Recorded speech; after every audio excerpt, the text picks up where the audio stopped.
This is it. If the fire starts from here, I have to stop it now. I'm telling you, there are elements within the protest who are actively threatening the school. We need a credible threat. Online posts don't count. If something happens, we'll respond to it then. When it's too late, I know your response times. You're basically telling us to fend for ourselves. Hey, isn't that what Caledon always wanted? Your students can put all of their defund the police theories into practice. Good luck.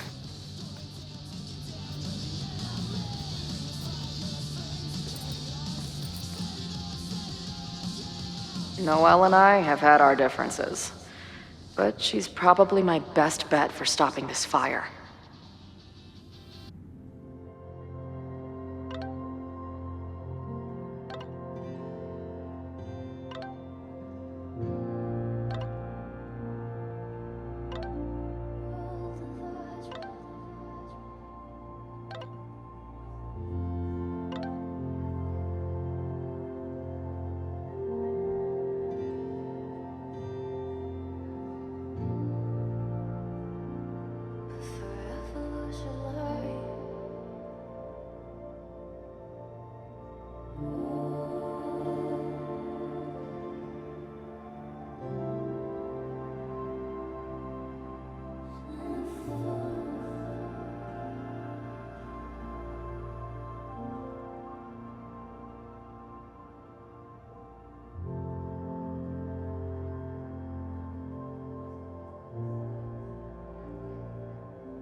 I'm glad I managed to stay on Noelle's good side.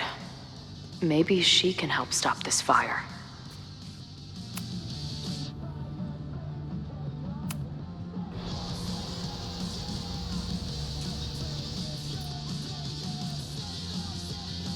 Welcome back to Nevermind the Podcast, your go-to source for punk music. I'm joined now by Izzy, Bash, and Marisol, collectively known as Drugstore Makeup, a band from the Pacific Northwest. Pleasure to be here. What's up? And it's just the three of you, right? Yeah, sometimes our manager comes out and plays some percussion for us during shows. Until she left us. Bash. Sorry, what was that? Did you part ways with your manager? No, she was with us on the first leg of our tour, but we're traveling separately for a bit. Yeah, I play my own cowbells now, bitch.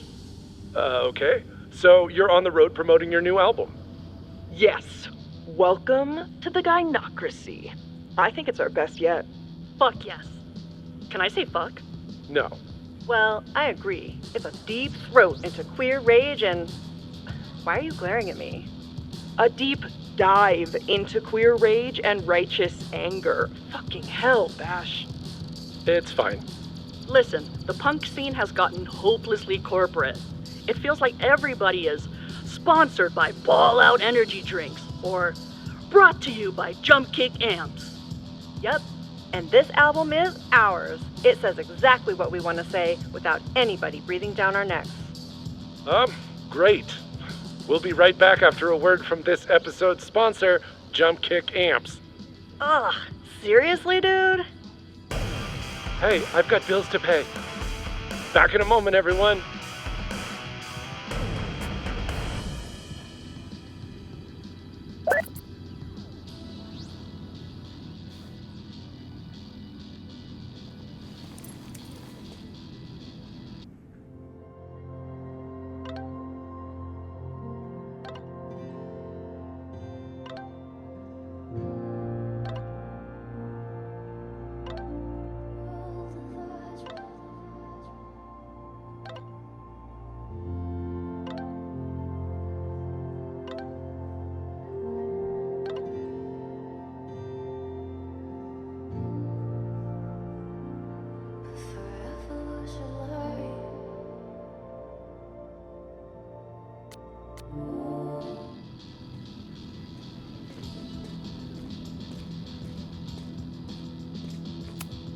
Nothing like an angry arts and crafts project.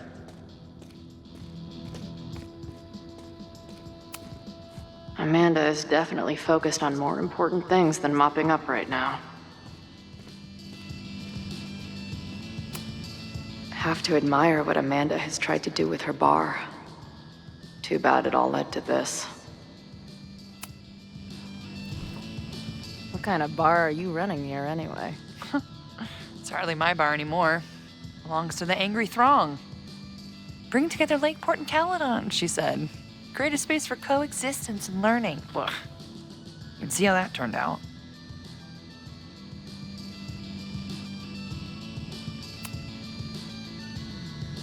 Honestly, I think it turned out pretty well. This protest would have happened with or without you. At least you gave them an alternative to screaming at each other and flame posting. Thanks. I actually feel minutely better now.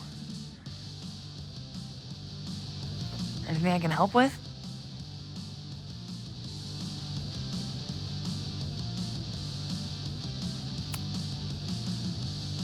So, Max has this, I don't know, feeling about what will happen today. Oh? She says there will be this fire on campus. I know it sounds kind of hard to believe. I but believe it. You do? I'm not super into the new wavy stuff, but whether it's a third eye or a sixth sense or whatever else you want to say, Max has it. I take anything that girl has to say seriously. That is, when I'm lucky enough to see her ass these days. Thanks for the tip. You got it.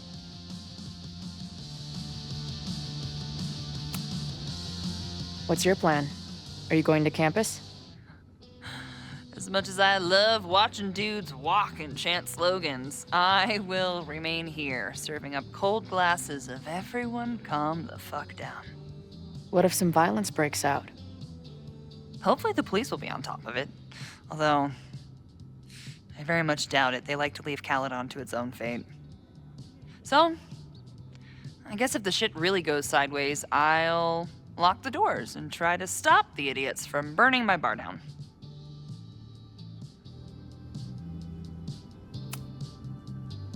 Who do you think wants the protest to turn violent? I hate to say it, but Joey's gone straight off the deep end. It's sad. I don't want to say he's capable of violence, but I don't know anymore. What about Lucas? Or Ren? I don't know. Lucas seems like all talk and no action, and Ren's my guy.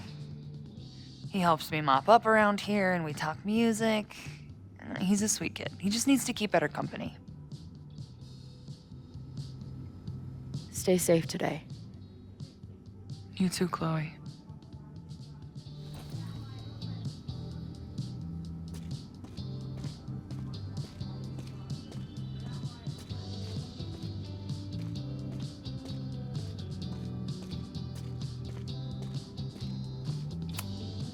These protesters do make it look fun, aside from the whole burning down the school thing.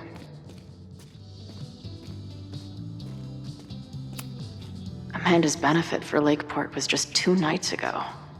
She must be wrecked by all of this. Have you learned anything about the protests that could head off the threat? No. I've been interviewing the leaders. Joey, the bartender, was highly belligerent. Lucas referred me to his podcast. The rest just shouted slogans at me.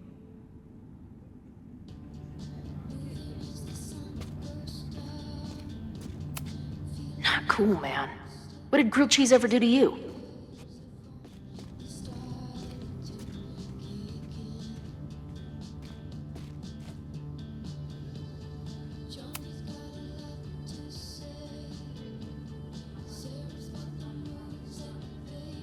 Ren is a fellow doodler, huh? Isn't "I'm going to set a fire today" doodle too much to ask for?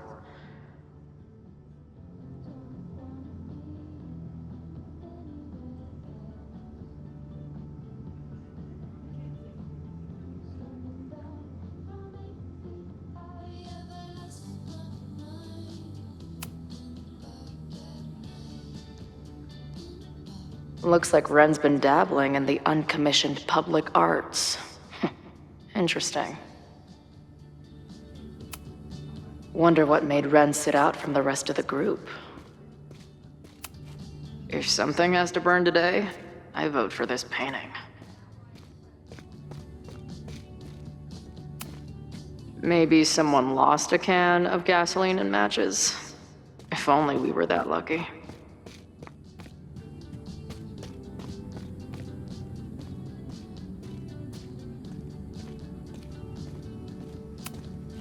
No more secret meetings or private message boards. The protest is fully out in the open.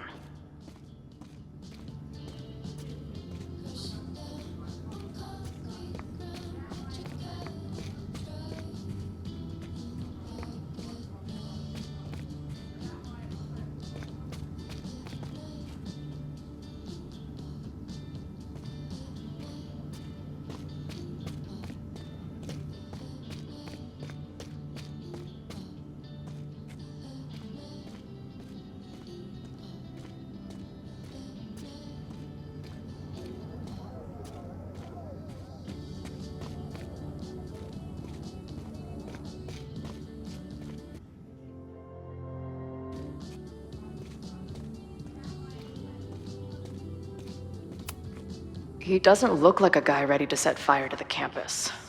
But maybe that's intentional. Hey, Professor. Here to snark at the tides of change? You know, I've snarked at so many things before, but that would be a first. I hope you and Max pay attention today. You might just learn something.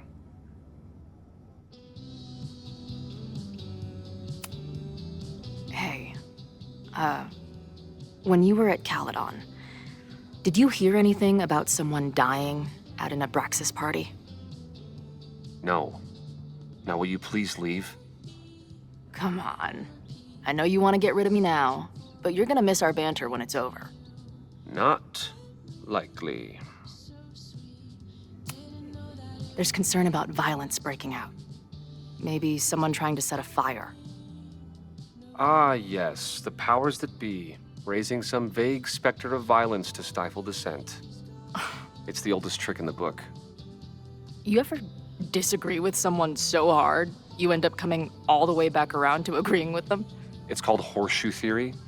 I encourage you to go read about it in one of the many books that are not here. Bye, Professor. So long. I can talk to more people, or check back with Noelle when I'm ready. Looks like Joey and the group are gathered out there. All right, this is for Lakeport. So glad all you guys turned out. We're gonna make a huge difference here, all right? Let's get ready to go. Yeah, all right. You ready to rock and roll? Most of us. Some got cold feet at the last minute.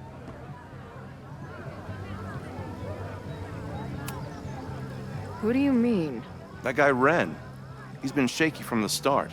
Now he's just sitting in there by himself. That's what happens before a battle, though. People show you who they really are. Glad you're one of the good ones. I'd like to give you a good one between the ass cheeks, with my boot.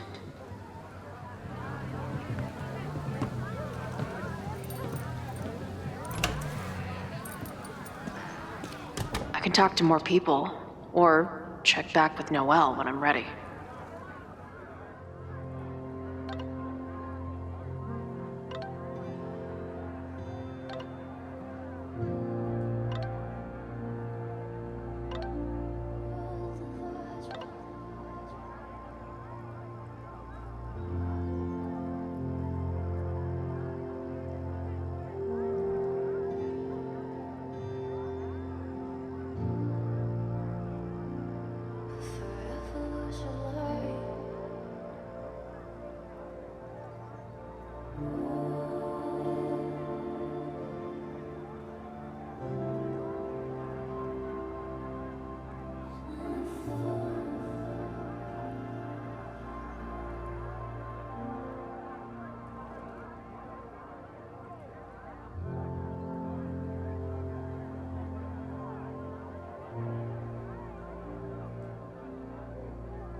What's happening?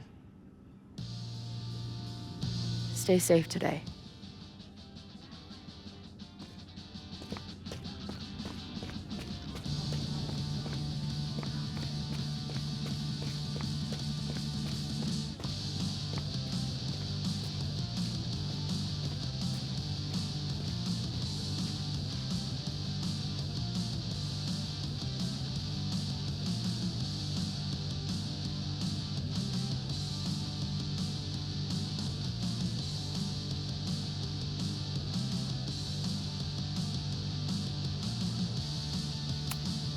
Wonder what made Ren sit out from the rest of the group. Hey, Ren. Oh, hey. What's up?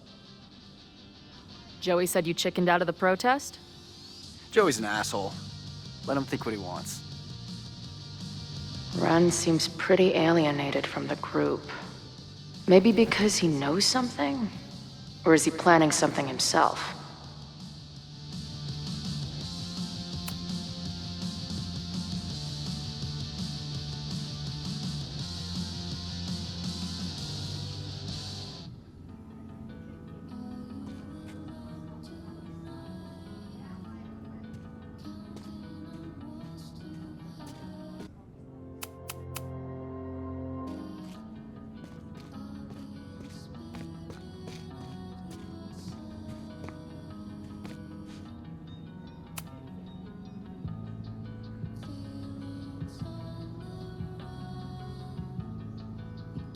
Ren is a fellow doodler, huh?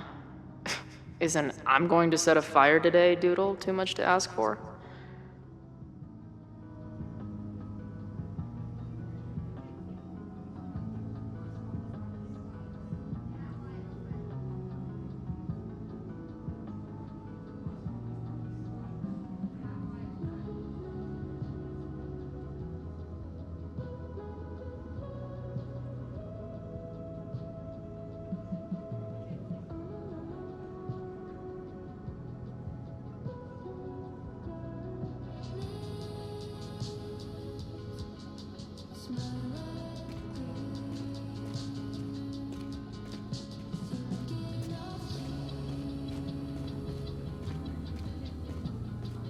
There might be more. Did someone hide a gnome in the rafters? How did they even get it up there?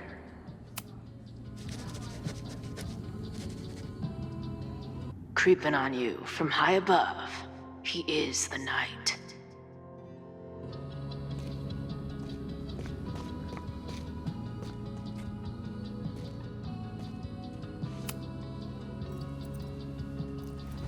All right, here's the deal. One of the protesters is planning to unleash some fiery ultraviolence on Caledon. Is it you? What? No. I told you, I'm done with all that. Ren, trust me. I can pin anything that happens on you and make your life hell. You better talk. What do you mean? I'll tell Amanda that you're responsible for anything that goes wrong today. I know this place is a second home to you, but trust me, she'll toss your ass out and not think twice. Man, what is your problem? My problem is a fire. Now start talking. Look, if someone's gonna do what you're saying, then they must be super angry. What makes you think I care about Caledon that much?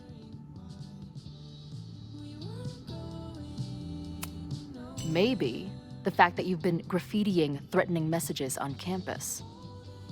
I found your paint can. That's, I've... just... some housework I've been doing. Dude.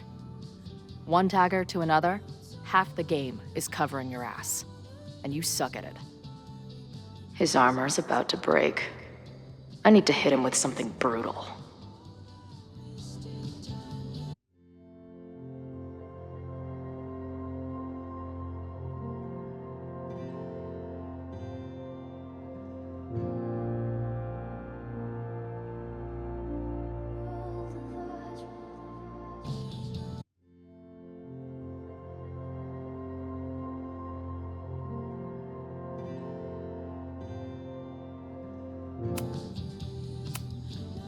I know about your daddy issues, but just because some deadbeat ran out on you before you were born doesn't give you an excuse to be an asshole.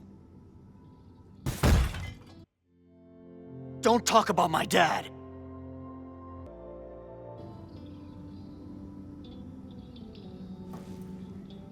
Caledon deserves everything that's coming to it and more.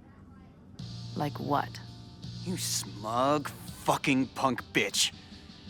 You're all pathetic losers. It's thanks to people like you that my dad is dead today. Why? What happened? Holy shit.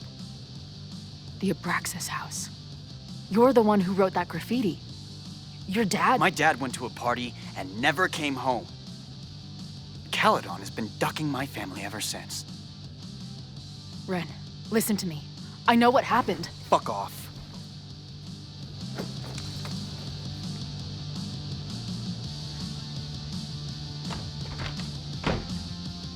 I think I'm ready to talk to Noelle again. I can talk to more people, or check back with Noelle when I'm ready.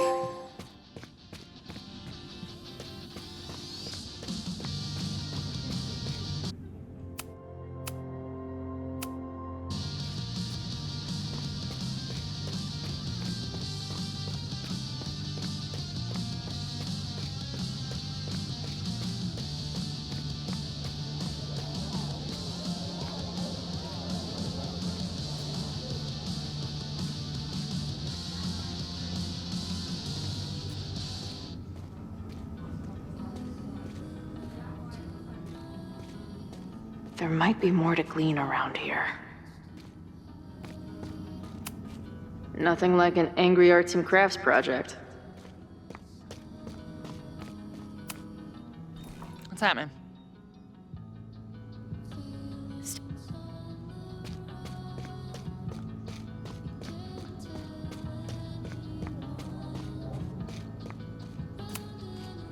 Yes?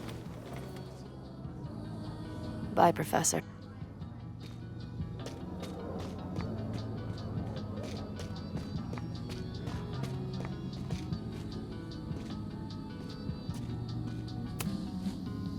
I know who is planning on turning Violet today.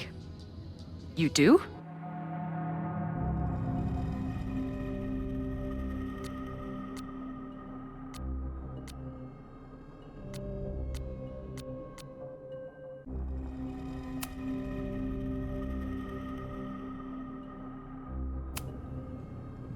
It's Ren.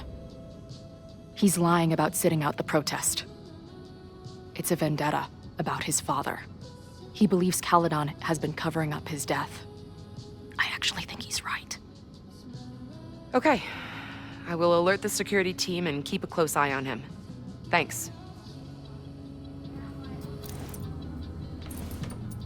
Not sure if there's anything else I can do. Hopefully Max finds something.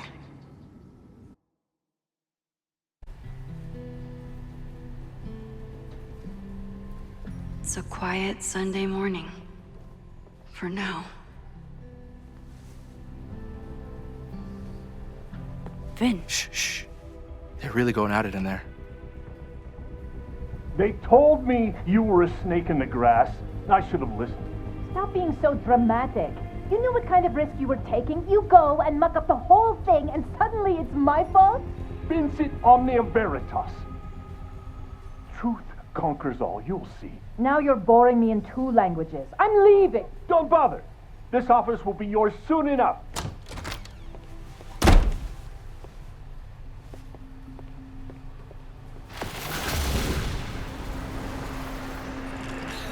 Well, that was worth the price of admission.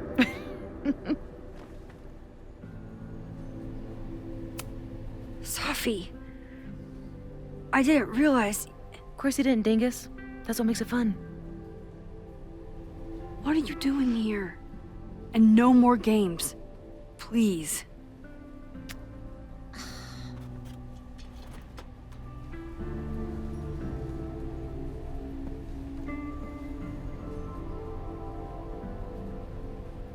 Wait. Yasmin?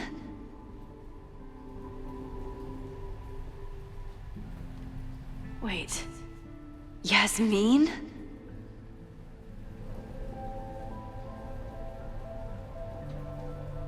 This is the year that kid died in the Abraxas house.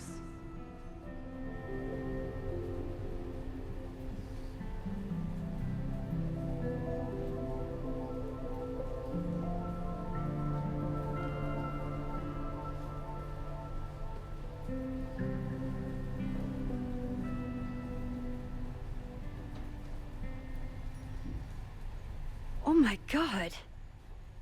Yasmin was in Abraxas. She was there on the night when that kid died. What do you know about him? He was a Lakeport local who snuck into the party, then got way too high and killed himself. There was a cover-up.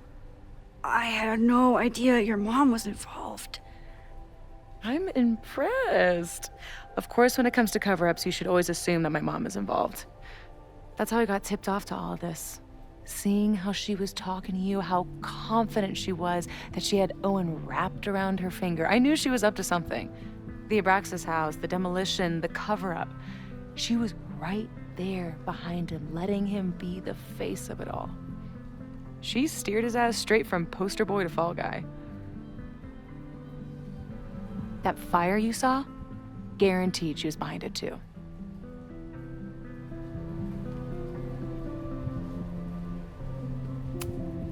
I'm not saying your mom is fully innocent, but how can you be sure she was behind Owen's plans?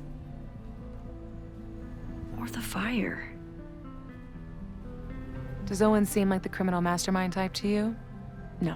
This is my mom all over. Let's confront her with the evidence. We can hold her accountable for the cover-up and whatever else she's planning. Not interested. I have a better offer. Let's leave. Right now. Let's pack up the car and get the fuck out of here. We can be in New York by sundown. From there, who knows? Yes, you can bring the girl too. We can link back up with her band. Reconnect with Diamond, hit the mountains, head west. We can find your town. Safi. We could head straight there and get you some of that sweet, sweet closure you've always wanted. Safi, I don't know where you're coming from. You ignore me for months. Then you're on campus hiding from me. And now you want us to run off together?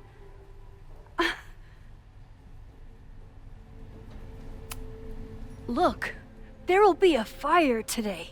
People will die. I have to stay and do something. I know shit between us has gotten weird. But it's still me. You're my best friend. And if you still care about me at all, you need to trust me. This is why I'm here. I thought it was because I needed your help, but I was wrong. We need each other. You, me, Chloe. Maybe even Moses. Who knows?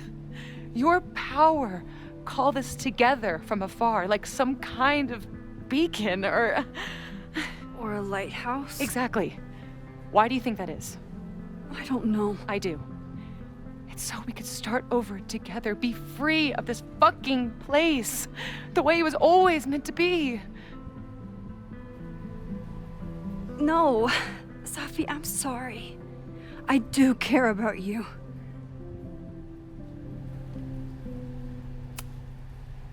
But right now, caring about you means being honest, even if it hurts. What you're asking for is selfish and wrong. There are people who could die today if I don't help them. Don't you understand? That should be enough for you. I should be enough for you. Please, I'll be good. I won't shapeshift. I won't lie. Just, please. I don't want to be alone. Safi. Fine. Enjoy playing the hero. Just don't act surprised when you make everything worse again.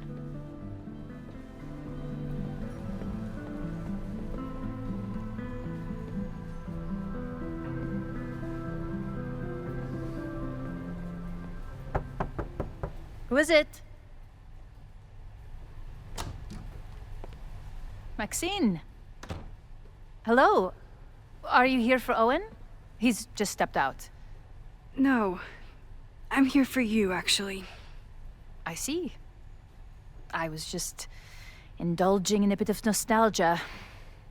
Intoxicating, but deadly in high doses. Please.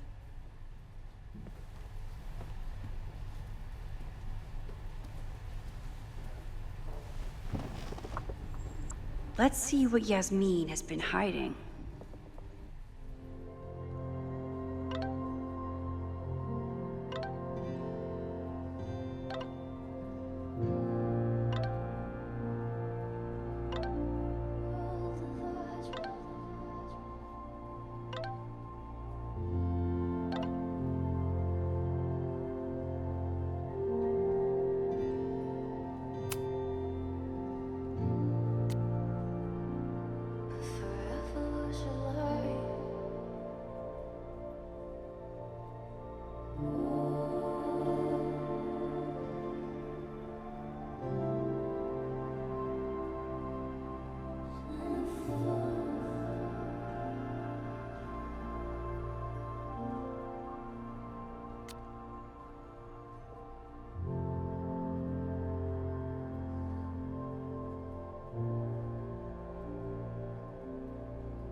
Yasmin, Owen, Abraxas. All these crazy, convoluted plans. How important is it all in the end?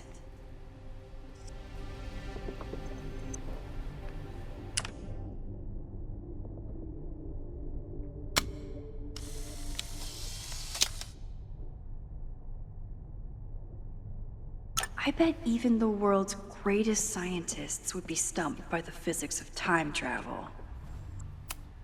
Yasmin is intimidating, but I need to face her. Am I the ball that sets the others into motion? Or am I one of the ones being crashed into? Owen really ramped up his security after Safi and I broke in here.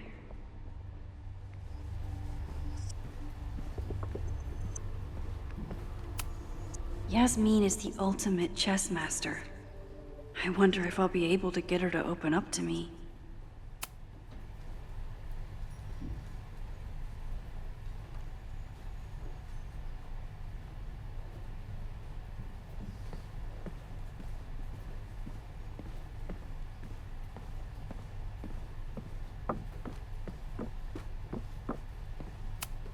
Talking to Yasmin is hard enough as it is. Getting her to tell me the truth about Abraxas and Owen has my hands shaking.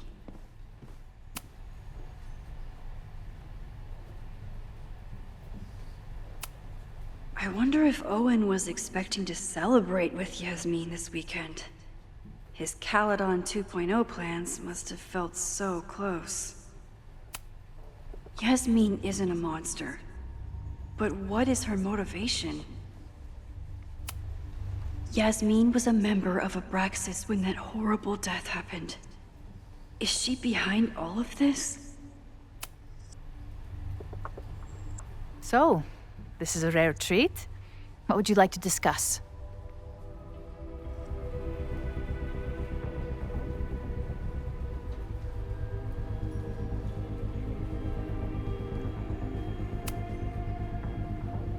I saw Owen running out of here.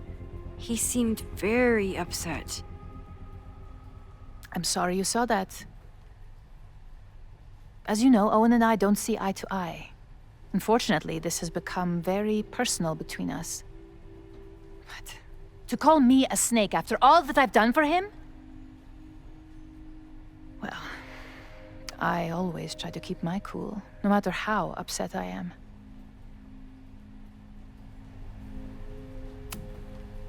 Why did he call you that? He's invested everything in this Caledon 2.0 plan. But in the end, it's just administrative politics. I'm sorry, Maxine. I don't have anything more to say.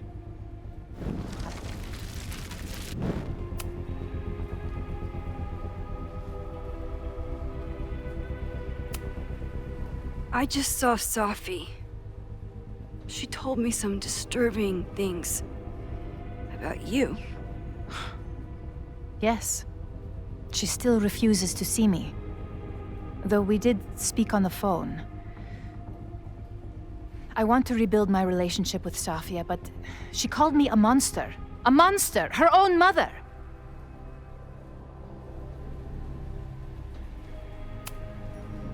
Haven't you done monstrous things? I see she has infected your thinking as well. That is terrible.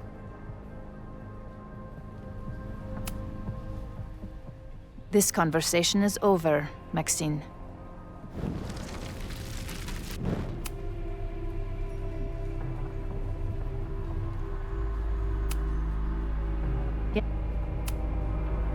Why did she call you that? The accusations don't even bear repeating.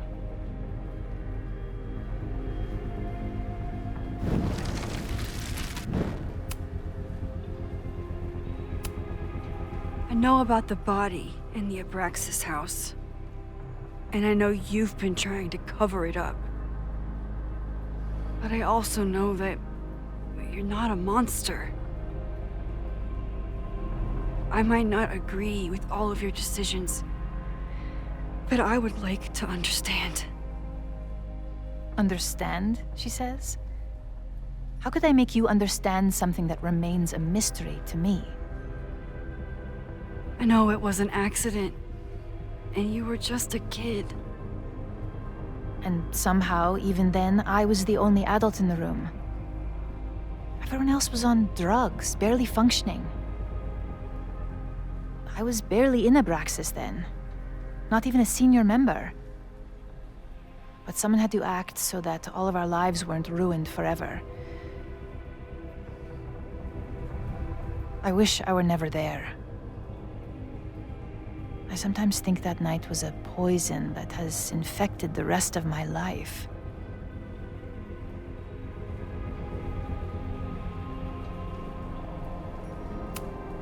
Why did you hide the body in the basement? And why keep all the evidence? The evidence was supposed to protect us from each other. I remember the term mutually assured destruction used. Over the years, the evidence took on a kind of mythology within Abraxas, even as its meaning became lost. A succession of students came and went, nobody guessing at the secret. Foolishly, I too began to feel as though the demon in the basement had lost its power. Over me, over Caledon.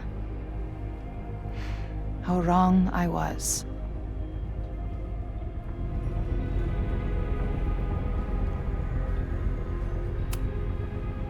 Did Owen know about the evidence? Or anyone else? I never told anyone, and Owen never saw beyond his own flimsy scheme. I suppose those close to me may have picked up on my peculiar wariness regarding Abraxas, but I don't know.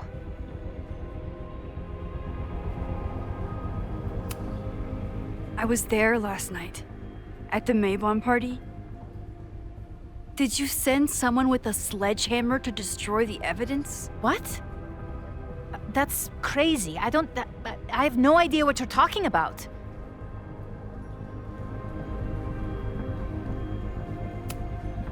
The person had an original blueprint of the Abraxas house basement. How would someone get that?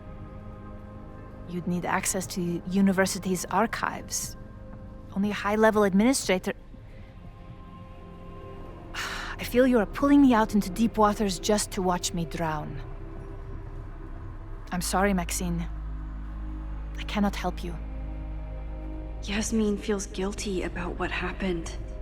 If she feels she can trust me with that guilt, I can get the whole story from her.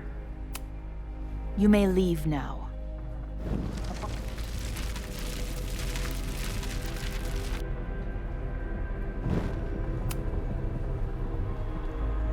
So, this is a rare treat. What would you like to discuss? I know about the body in the Abraxas house. And I know you've been trying to cover it up. I might not agree with all of your decisions, but I would like to understand. I know it was an accident, and you... And that's why you were willing to risk Loretta's life to cover it up? Loretta came within seconds of dying in that basement. I know because I was there too. I know you have been drowning in guilt since then. That you feel suffocated. But I'm worried that the threat isn't over. I need you to tell me everything you know. That poor child's death decades ago? It was the crisis that taught me who I am. I am the one everyone turns to when there's a problem that must be solved. There have been more crises since. Some have propelled my career to new heights, and others have destroyed me. Owen Teller was another kind of crisis. A dull ambitious man with all purpose and no sense. When he let me in on his plan to destroy the Abraxas house, I knew I must act. With one move, I could ruin Owen, rebuild my reputation from the Maya disaster, and finally put the threat in the basement away for good.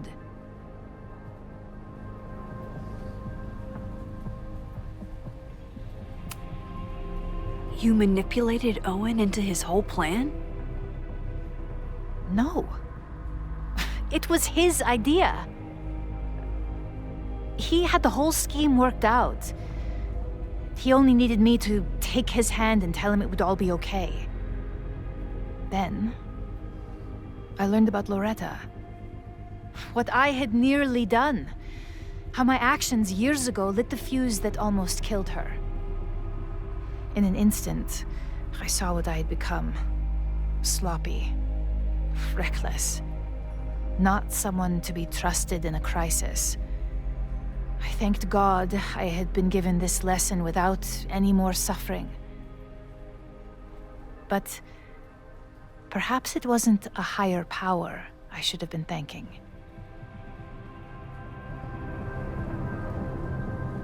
I called Owen and told him I was out, and I am. I await the upcoming inspection to turn up the horrible evidence of my crime, and I will face up to it.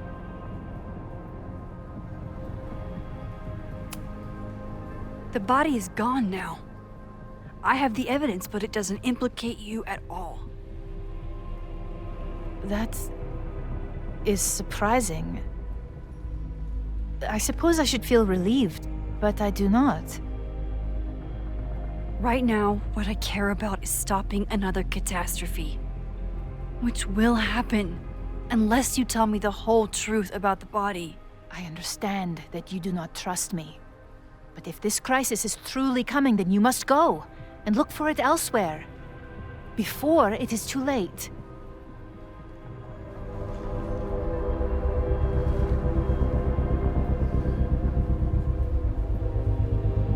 After my reputation is destroyed, at least one of my decisions will be viewed positively. Hiring you. Good luck, Max.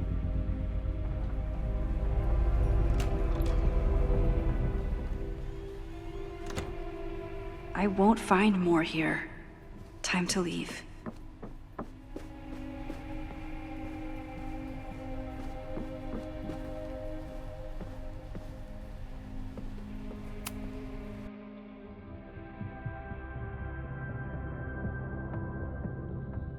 Whether Yasmin told me the full truth or not, she definitely wasn't the one in the basement with the sledgehammer last night. Time is running out. I need to decide now. Who took the remains from the basement last night? Who will start a fire by trying to destroy them?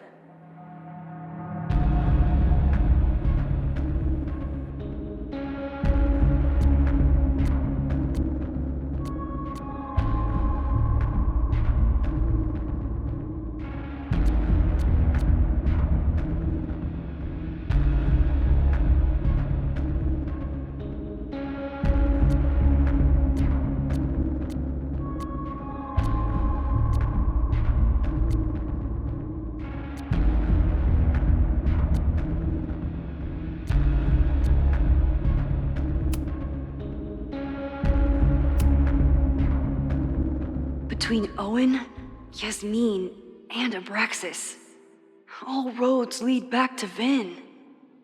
I don't know his motivation, but he must be behind this.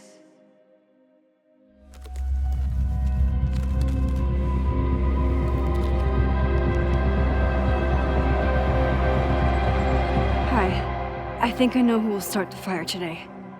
I just hope I'm not too late.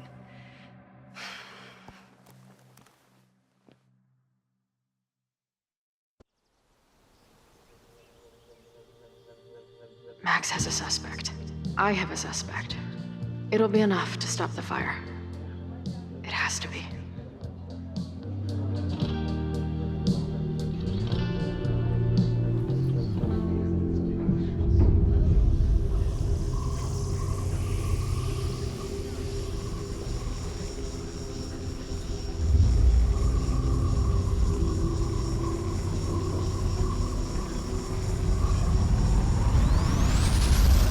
Chloe?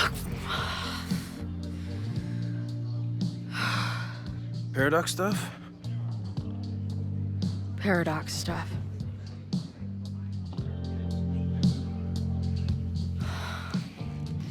I can't stand this. When will we know if it worked? How will we determine a fire didn't start today? Wait until midnight? Ugh. I talked to Max. She thinks Vin is going to start the fire. And you still think it's gonna be Ren?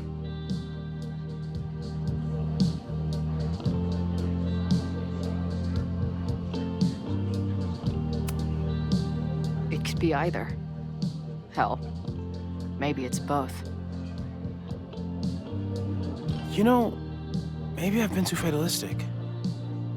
Maybe it's not a question of how inevitable the fire is, but how to mitigate the damage using what we know. If someone had a telescope and the right vantage point, they could probably spot a fire as soon as it broke out. Oh, yeah? Since they know the fire might be coming, said someones could take measures to protect themselves? Oh, it's someone's now, is it? Where could we get the best view of campus? The observatory. I'm not saying it's the safest plan, but we know the risks and can take precautions. Hypothetically, we'd be in no more danger than if we stayed here. You want to tempt fate that much? That's so incredibly hardcore. Max will be so pissed if we put ourselves in danger. But if she winds up in danger, we might be close enough to help. I don't imagine you'd let me go by myself.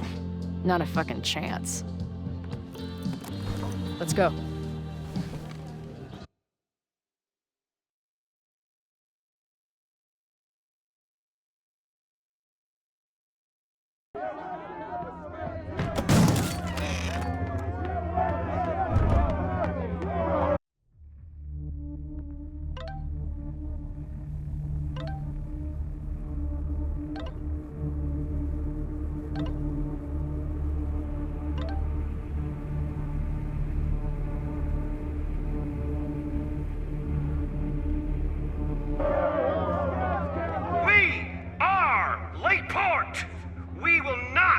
Silenced.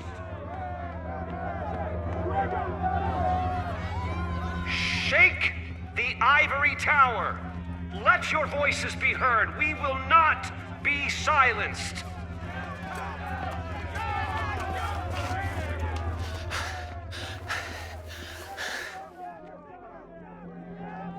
Max, it's like a zombie movie.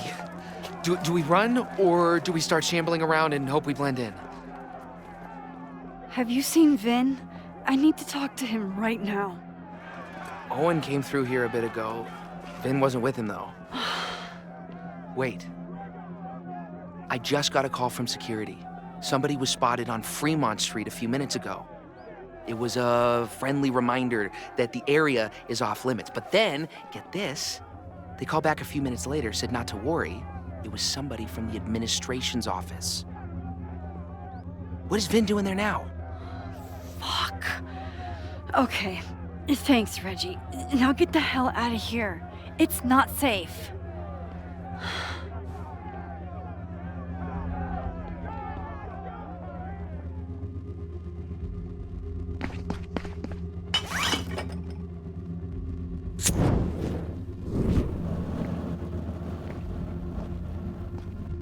No! Stop!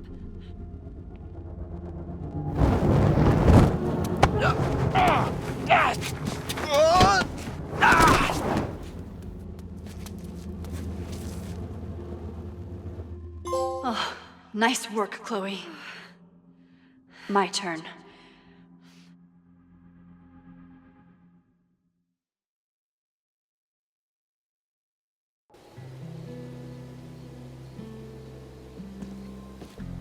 She'll be fine. She's got fucking superpowers. Of course she'll be fine. What if she's not? What if there's, I don't know, a stampede? I sent out a mass email this morning with a copy of the school's fire escape plans. If something goes wrong, hopefully people remember where to go.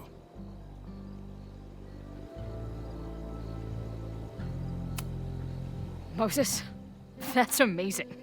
You thought of everything. I'm sure I didn't, but every little bit helps.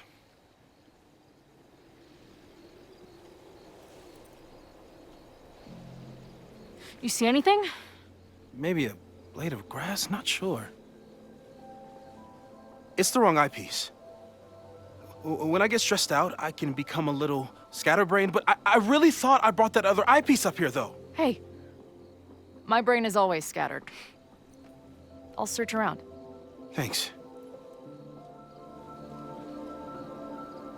Where would an absent-minded Moses have left a telescope lens?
I can't imagine what my death did to my mom. Is it weird that I feel guilty about something I don't even understand?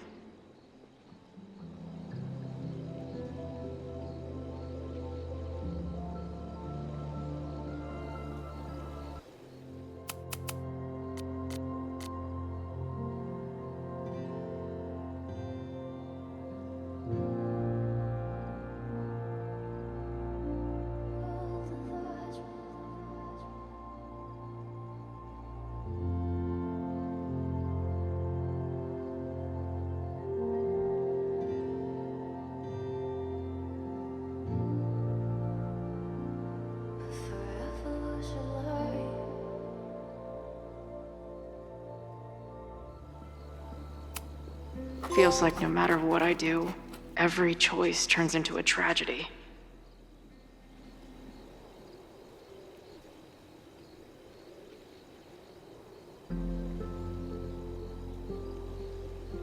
I should check around the telescope gear. Moses is my first choice for post-apocalypse bunker mate. After Max, of course. Do you come up here often? I used to, but after Safi, I prefer the telescope in my office now. Anyone who chain smokes on rooftops while staring up at the stars is a kindred spirit of mine. Where would an absent-minded Moses have left a telescope lens?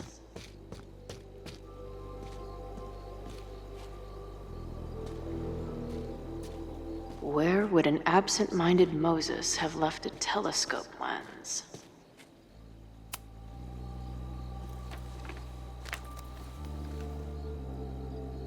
I thought Max and Moses got along because they were both nerds. But now I think it's because they're both heroes.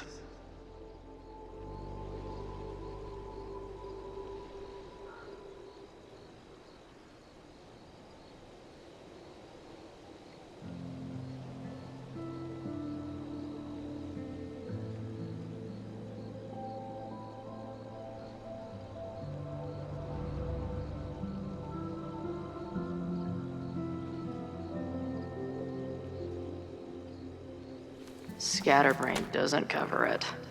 Moses is lucky he managed to get dressed this morning.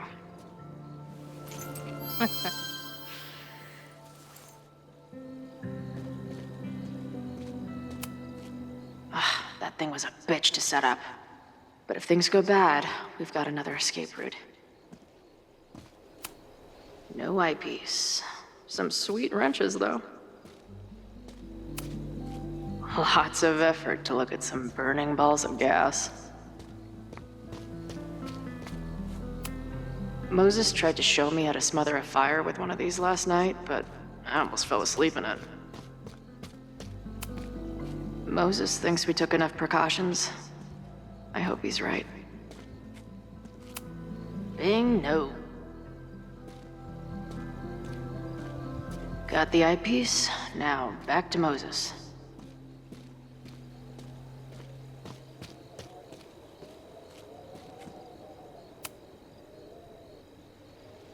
Security is on high alert. What will we say if anybody asks why we're up here? Working on my dissertation. Loving physics isn't a crime, thankfully. For a science nerd with a favorite nebula, Moses is pretty damn cool. This little adventure is making me want to get my own telescope. I'll look into it. Thanks.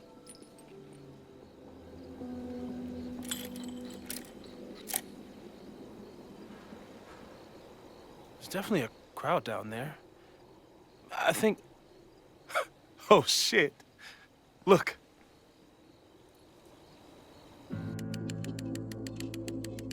They caught Ren in time. Noel did it. You did it. Did we? I think it's over.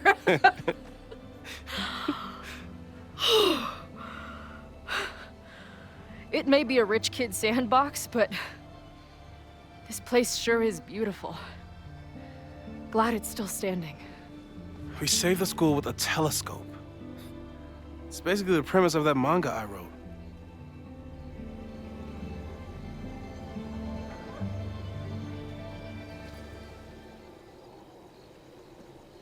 Max?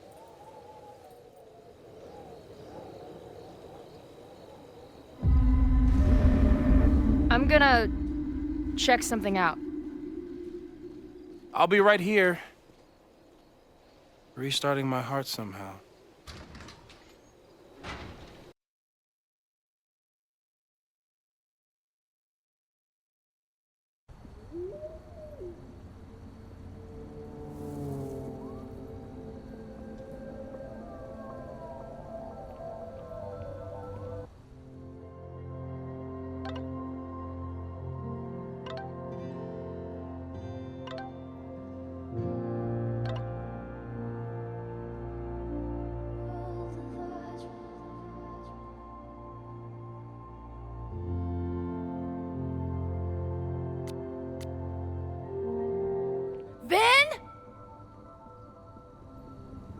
Well, this is a nice surprise.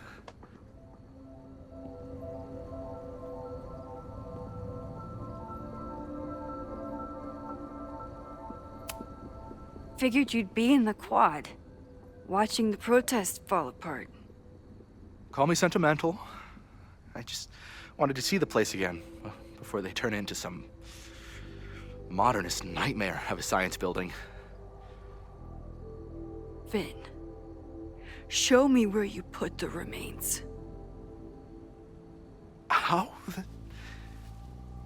Do you have some kind of psychic power to fuck with me? Something like that. Show me. You just threw him in there? Hey, he's been shoved behind the wall for decades. I don't think he minds. I didn't have a lot of options. Last night got a little chaotic. Thankfully, he's still here. I was just about to be done with it. Max. Max, listen to me. You don't have to. Hello? Moses, what would happen if you combined nitric acid with explosives? Don't do that. That's a terrible idea. Understood. But theoretically, would it start a fire? Yes, if it reacted with the explosive agent, it could start a combustion chain. Big boom, scientifically speaking. Thank you. I'll call you again soon. What are you doing? Confirming a theory. Meanwhile, you need to start talking. When Owen announced the demolition, I thought Yasmin would be furious, but she was excited. Talked about putting the past behind us. She hooked Owen up with a demo company that wouldn't ask too many questions. And then the demolition failed. The inspectors were called in, and the demo crew decided to hide the evidence. Okay. I'm tired of asking. How do you know all this? When you know what's going to happen, you just have to work backwards to figure out what causes it. What the fuck does that mean? I've been looking into this weirdness all weekend, and you've been lying to me at every step because you were so desperate to protect your job. My job? You think this is about me?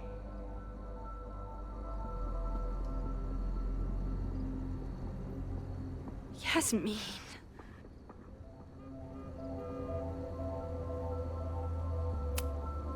You wanted to protect her. She told you about the body and you took it upon yourself to get rid of it? Damn right I did. Yasmin is my mentor, my advocate. She's my path to an actual fucking future. You think I'll let her go down? When she learned the demolition was canceled, the look on her face. I didn't know what to think. I pulled her aside after the board meeting. I thought she was upset about Loretta being in danger. But then she just confessed. The party, the death, the cover-up, she spilled everything, but she was so resigned. Like all the fight had just left her. So I took it on myself. Why? She said she was ready for the truth to come out. The truth would destroy the school. And what about her? Yasmin already lost everything. She isn't perfect, but that's what makes her a great leader.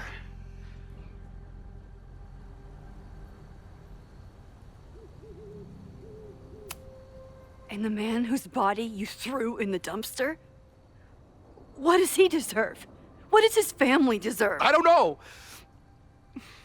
But he's not my responsibility. The school, students, my job, those I can do something about. I'm calling the police. Feel free to be somewhere else when they arrive.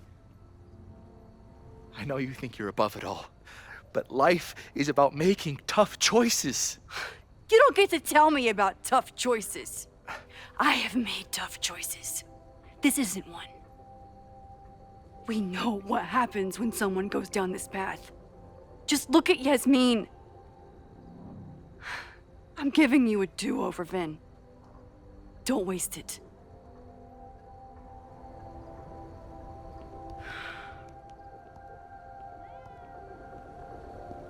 Hi, I need to report something.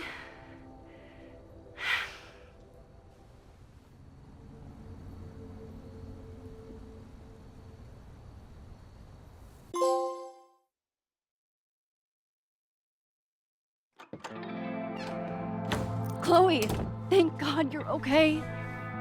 Max? The school is safe. The protest is under control. Let's leave right now. Ooh, slow down. Come on, Chloe. It's you and me. Fuck Caledon. Fuck Safi and Moses. All that matters is us, right? We can get through anything.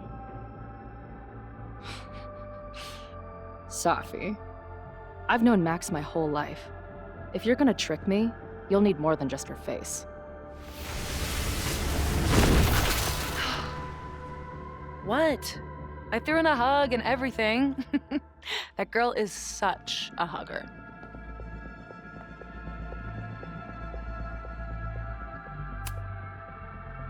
What was your plan? You'd steal me away, pretending to be Max until... what? Does it seem like I'm in a 5-year plan mindset right now? Listen, I'm not stealing you. I'm asking you. Can we get out of here, please? I know you love Max. I love her too. But where has that love ever gotten us? Mind-fucked. Chewed up. Half dead. Maybe all of this has been about bringing us together. We're two broken halves that have a chance to be whole. Come on, I'm serious. Do you want a new start, or do you want to keep being Max's sidekick and victim?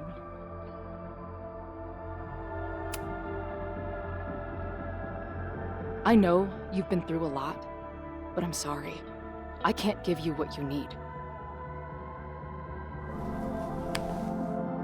Guess that's it then.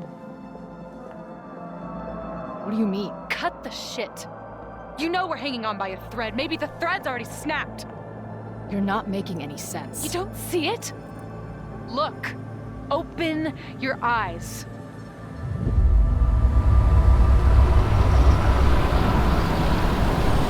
No! I get it. You're the big hero. You and Max saved the day. You really think it'll be enough? You can run all you want. The rest of your life, maybe. But I doubt it. Because at the end of the day... Shut up! We're dead.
I spent so long blaming other people.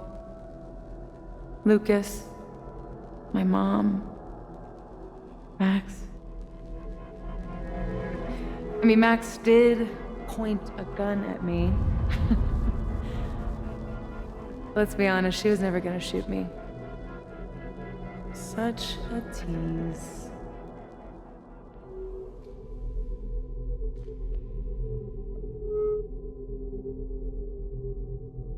It's not her fault. I'll bet that night at the Overlook, it wasn't even her finger on the trigger. Stop! What are you doing? I'm sorry, Chloe. I really am. It was shit luck for your half-life to be knotted up with mine, but I know what I need to do. Wait, just hear me out.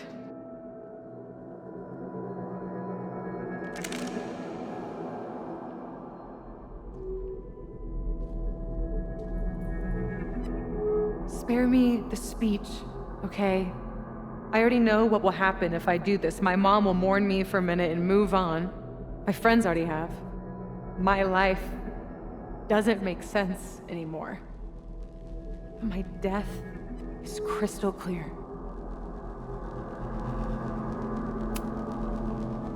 Max loves you. You know she does. Of course I know. Why do you think it hurts so much? Max is my best friend. But I fucked it all up. She'll never trust me again.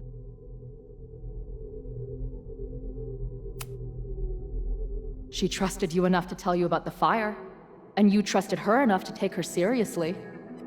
There's still hope for you two.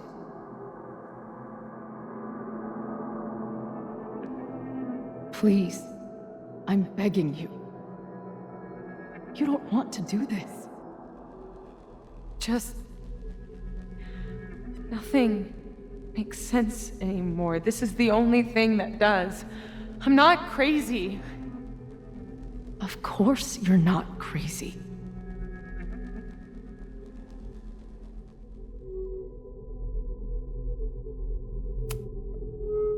But the way you've been using your powers, you've been hiding behind other people's faces. No wonder you feel so lost. Yeah. Sometimes it feels like that moment at the Overlook with Max was the last time I was really me. That's so messed up. I'm sorry. But I don't think it has to feel like this forever. Please, let's just talk outside of this place. We can go find Max, maybe your mom.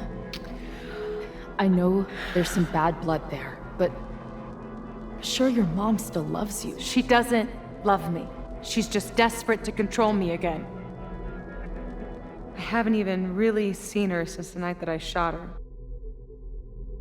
Did you know? She badgered Max into telling her the literal second I showed up on campus. That woman corrupts every friendship I've ever had.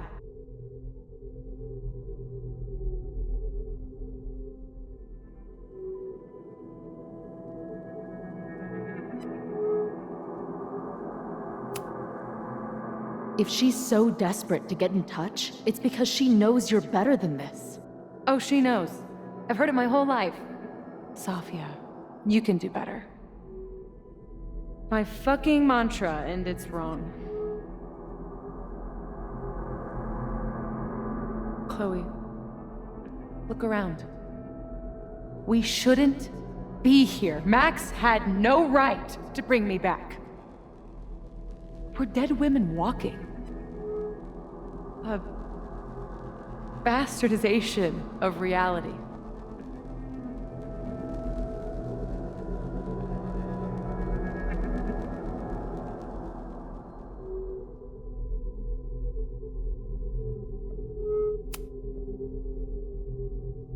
So we have this death inside us.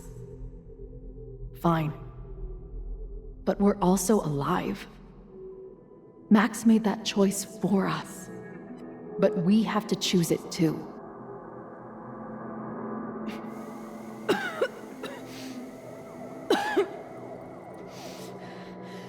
Safi, listen to me. You are the most stubborn, self-destructive person I've ever met, and that's saying something. But you were right when you said that we are together for a reason. We can save each other. You have to trust me.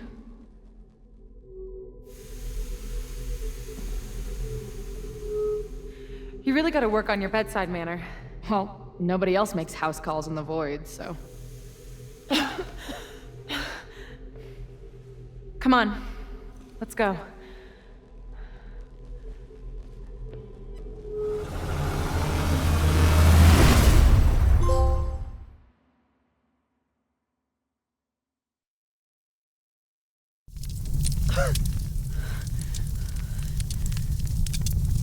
Shit. Moses!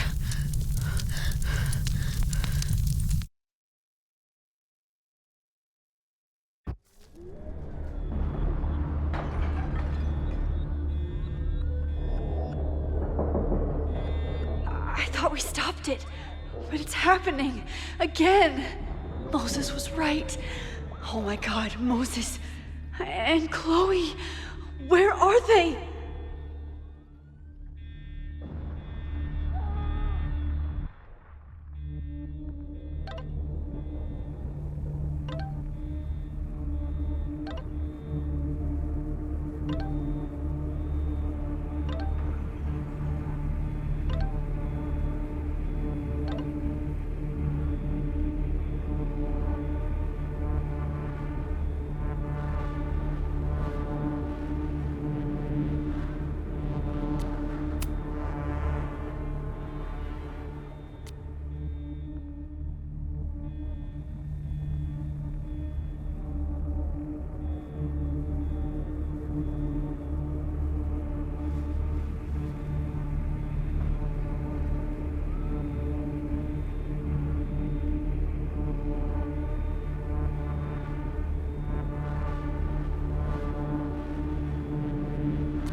I need to keep heading towards the observatory.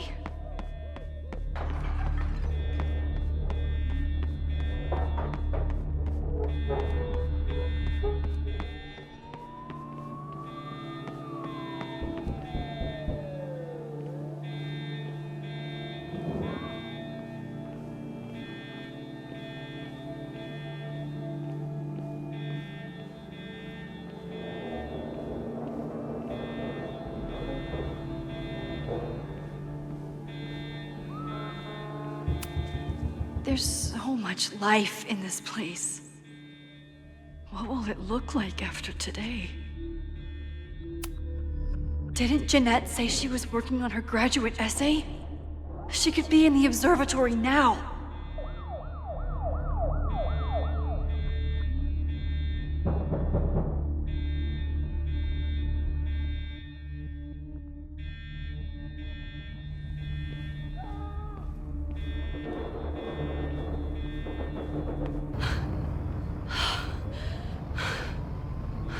No Moses or Chloe. Maybe they're safe.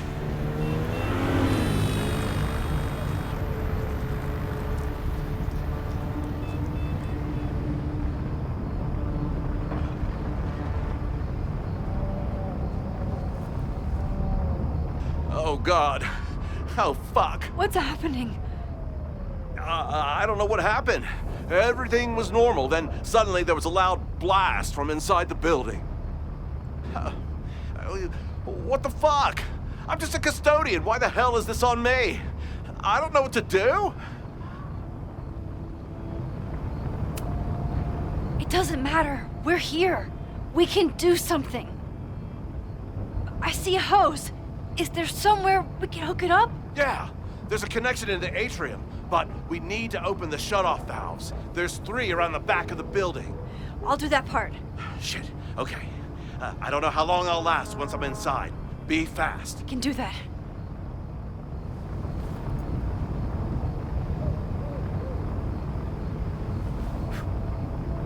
not too late this time.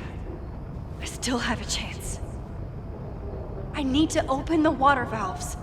But where are they?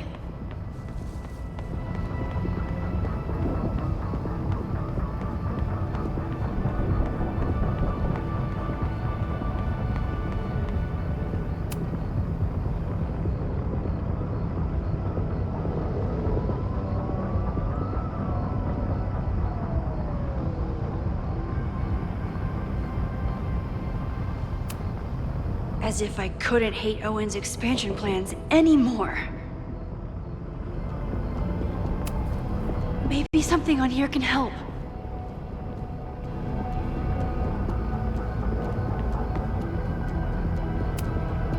This will come in handy for anyone who has to go in the building.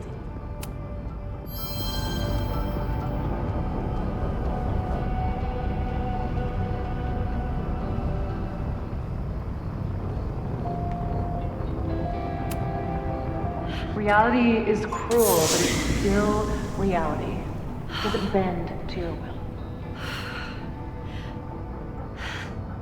One down, 2 to go.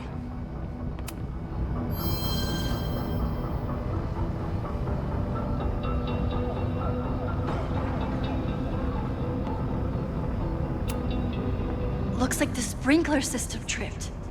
Hopefully this makes a difference.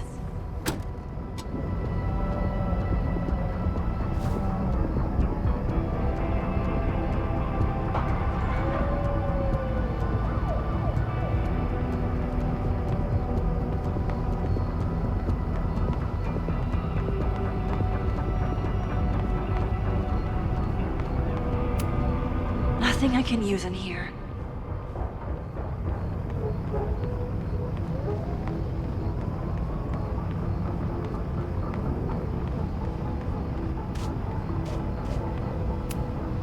Good thing Noelle's here. Maybe she can help. I don't know how many students. There's too much smoke to see. No, that's too long.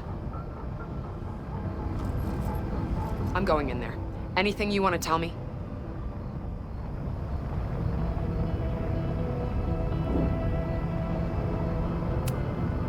Take this. Thank you. My student Jeanette. She's in classroom 112 with a tutor. Shit. Okay, got it. My friends, Chloe and Moses, they shouldn't be there, but something tells me... Oh God. If I see them, I'll save them. Good luck in there. Okay, I'm going in.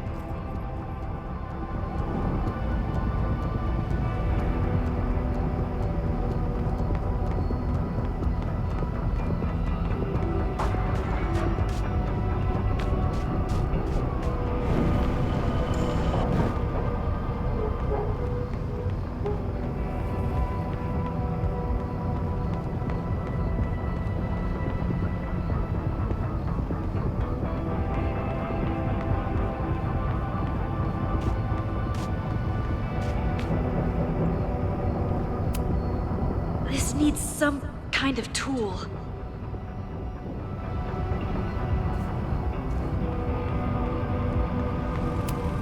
I can't believe Ren would do something so horrible. You fucking asshole. Are you happy? Innocent people almost died because of you. If people die, it's because Caledon is corrupt and evil, not me. You know when my only memory of my dad is from? The picture they put of him on the empty casket at his funeral. That's when they finally decided to stop pretending that he was missing. And somehow, no one has ever had to pay for what happened. Till today.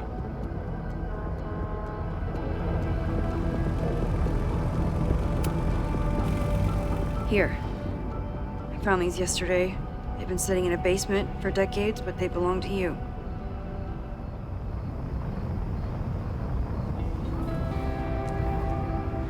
Your dad died at a party. He had a bad trip, and he killed himself. All the students there were too concerned with saving their own asses to think about the people they were hurting. Photograph can't make up for losing your father. Just like attacking the school now won't bring him back. You deserve to know what happened to him.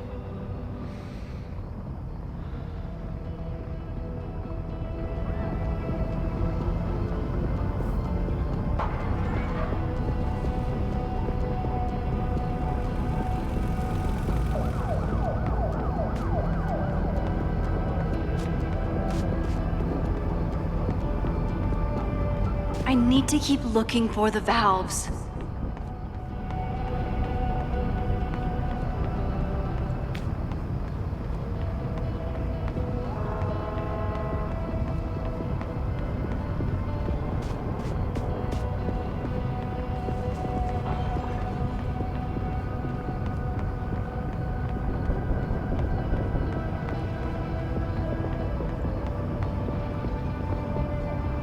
I can't reach that buried valve with my hands.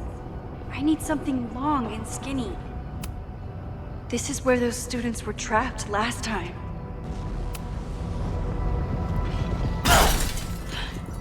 Any students in there? There's an opening through the front door! Hear that? Let's go! That should do it. Now I need to get back to saving Moses and Chloe. I hope those students make it out safe this time. But I need to keep moving.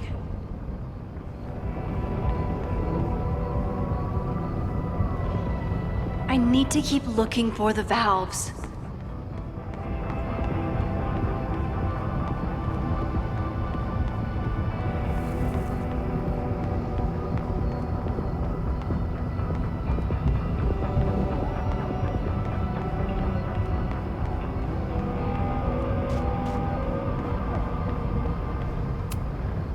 This needs some kind of tool.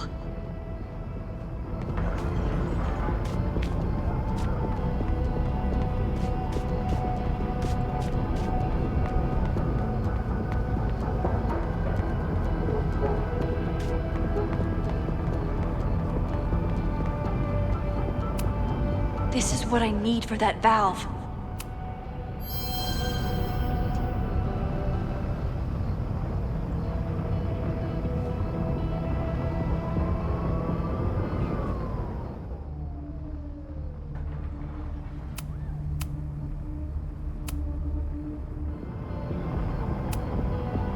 It's broken. I need to find some way to turn it. Max, hurry, the roof is caving in! I'll save you, Moses. I'll save everyone. Just give me time. One more valve and I'm done.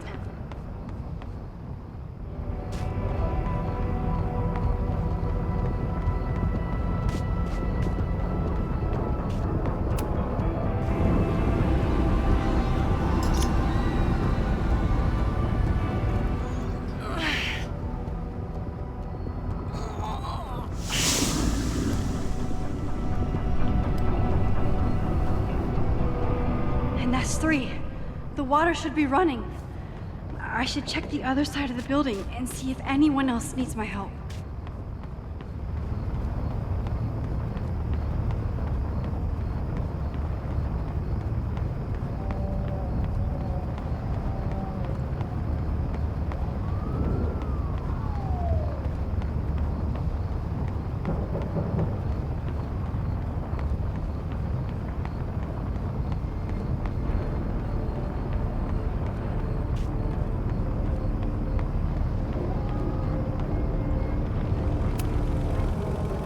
Fuck off. There is no excusing what Ren did. And there's no excusing those kids hiding his dad's body.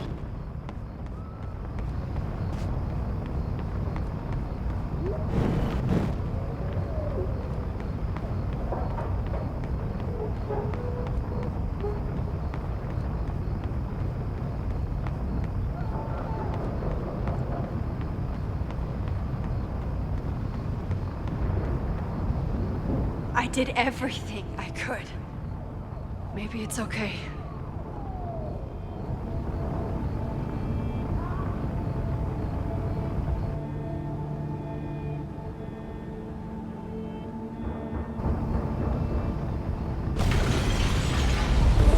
No!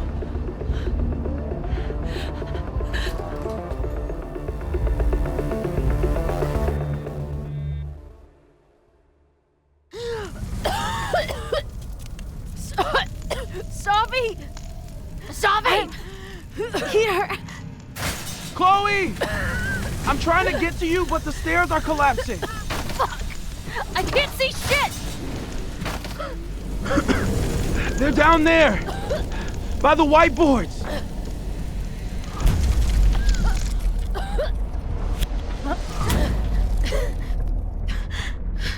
Is someone... Someone...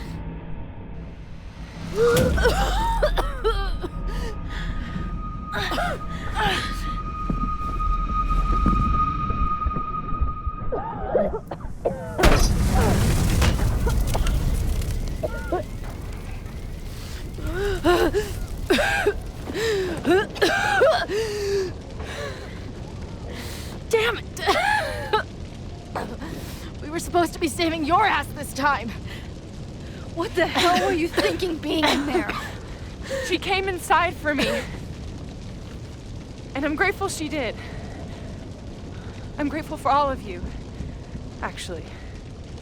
I'm just glad you're here. The real you. Co-signed. Now how do we get off this roof?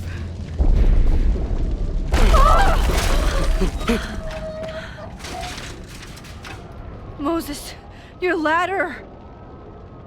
It's happening, isn't it? No!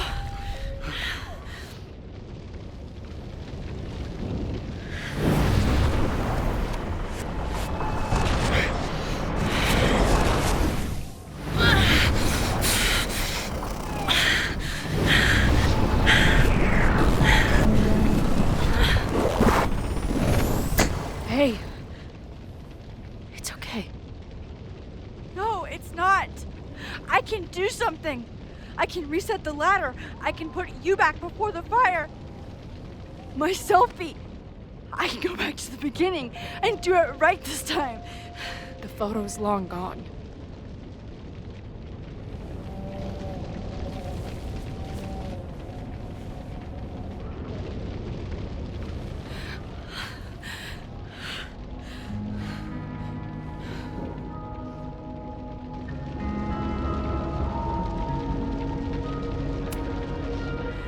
I tried everything to stop this. But I failed you. Again. What good am I, or my powers, if I can't save you?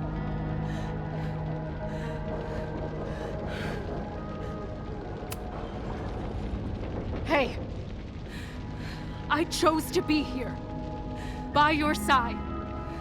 Even now, there's nowhere else I'd rather be. And no matter what happens, I'm so glad we were given this time together. This isn't fair. You can't have come back to me just to end up here. It's not supposed to end like this.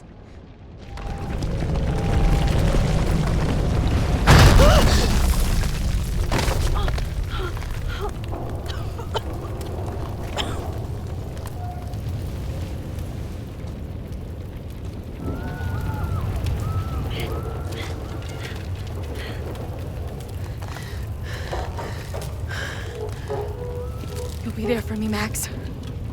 You always are.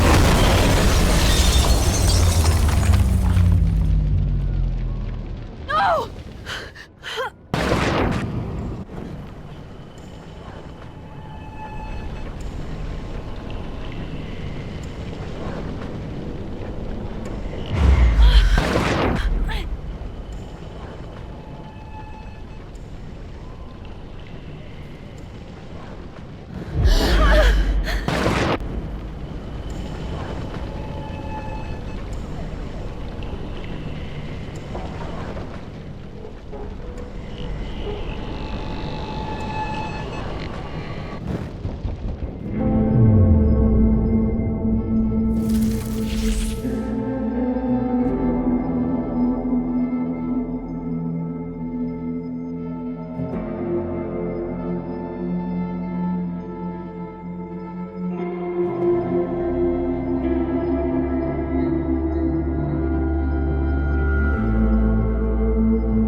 Please.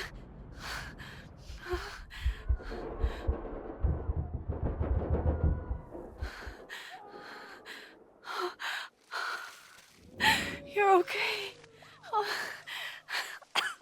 What'd I tell you? I knew you'd be there. You always are.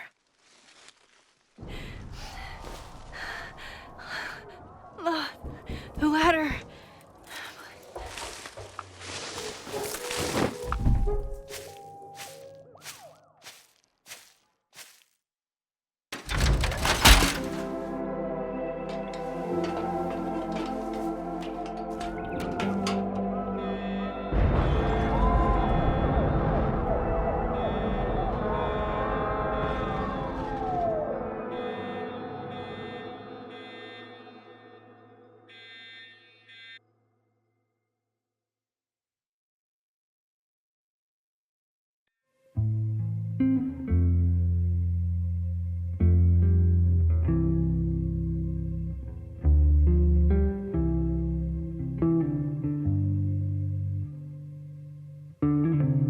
Do you still remember when we were younger, before this world of ours ran out of time?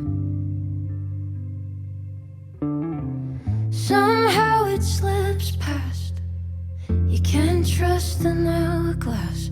I was banking on forever, but forever was a lie. Yeah, it all turned to ash in the night. Pull me out of the dark.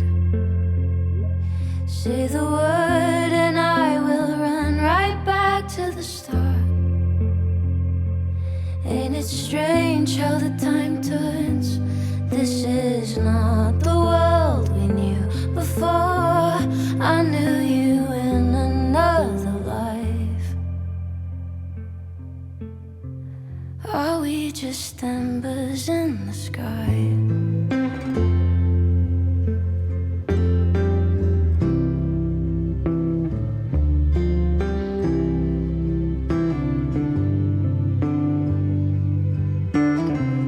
How the hell did you grow up in a world you've no control of?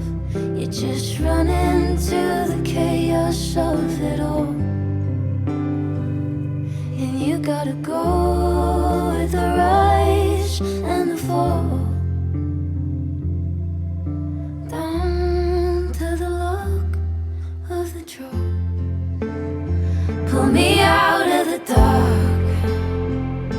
Say the word and I will run right back to the start. Ain't it strange how the time turns?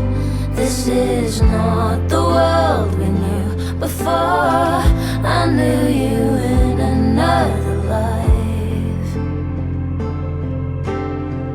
Are we just embers in the sky?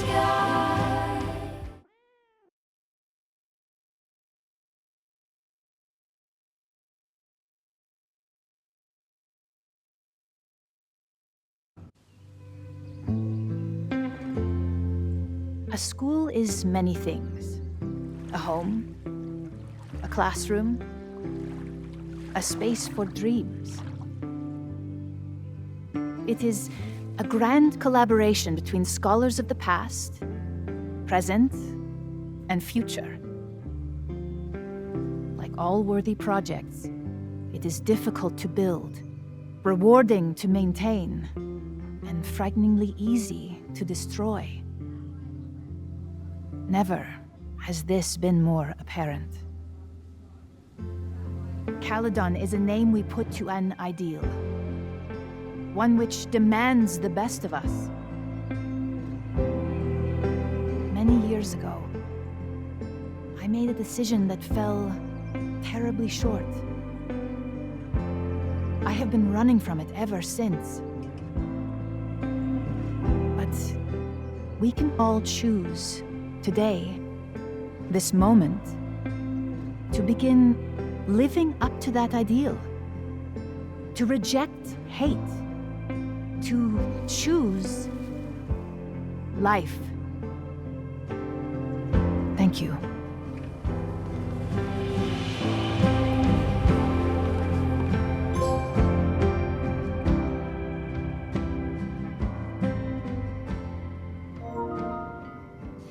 should make the rounds.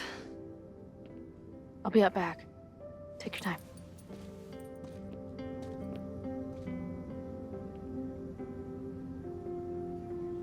It's been a hard week. I wonder how everyone is feeling.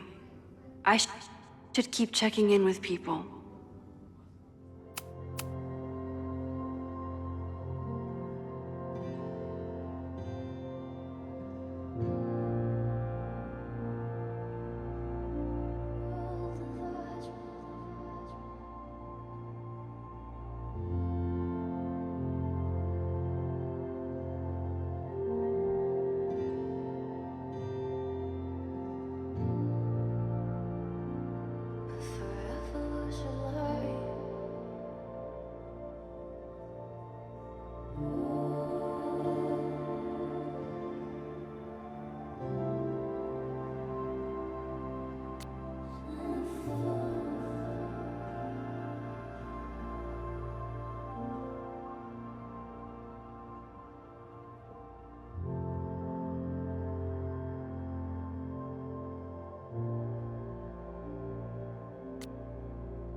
Amanda has answered the call for help, like she always does.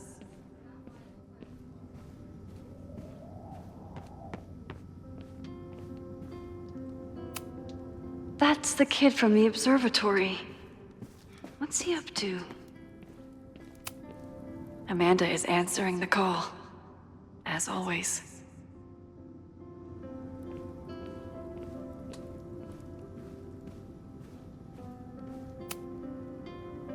Through smoke and screams, you flood my mind. My heart pounds, fear and lust combined. No, need a better rhyme.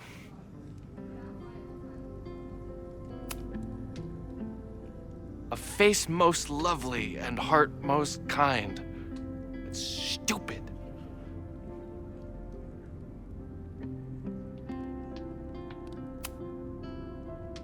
Forget Greg's face. Replace it with mine. Ugh.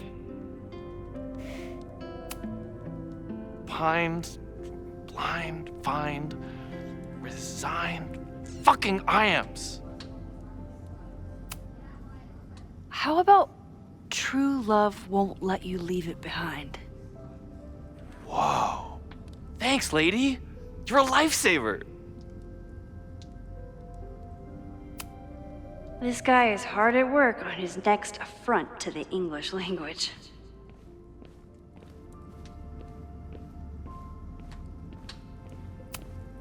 Jeanette seems really shaken up after last week. Hey, Jeanette. Doing okay? Oh, hey, Max. It's been a rough couple of days. Kinda in my blue period, you know? You've been through a lot. Take all the time you need. I'll be okay. Just get ready for a lot of high contrast, black and white sadness landscapes if classes ever start again. Don't threaten me with a good time. I should keep checking in with people. Jeanette seems really shaken up after last week.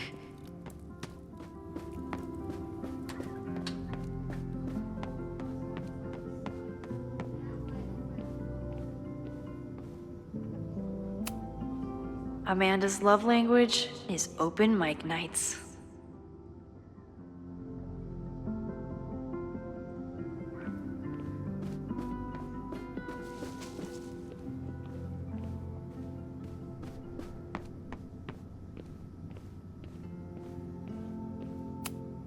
Yasmin has been getting some pushback on her return to the presidency.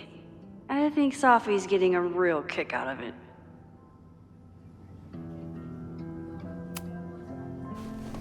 Maxine, it was good to see you in the audience. Your speech was lovely. Do you really think Caledon can rebuild? I think we must. Necessity is the mother of many things.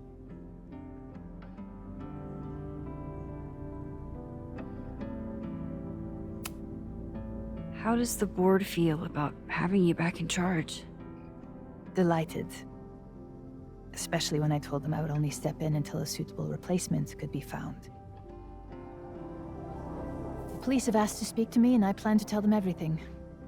I only hope I can right the ship before my image is tainted beyond repair. Besides, my time would be better spent elsewhere. I have been given a second chance to rebuild a relationship with Safia, and I don't plan to waste it. What's next? Do you know when the school will reopen? As soon as we can. I wish I knew more than that. In truth, I wish I knew many things about Caledon's future, and what part, if any, I will play in it. I know the feeling. Just know, should you choose to remain, you will always have a home here. Caledon needs you. And while I'm still working to understand my daughter, I suspect that she needs you too. Take care, Yasmin. I can check in with Chloe when I'm ready to go. I almost feel bad for Owen.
Looks like the gnomes managed to evacuate.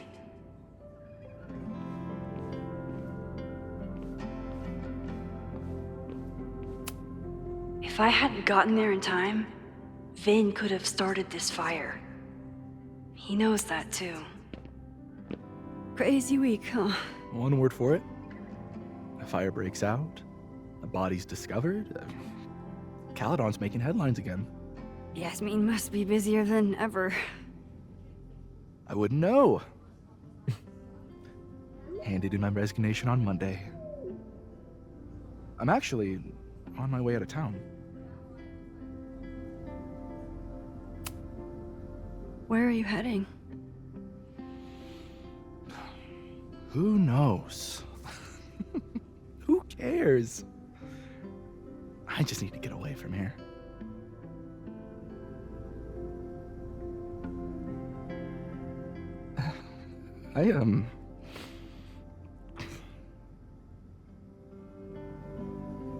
I lost myself for a second there, Max.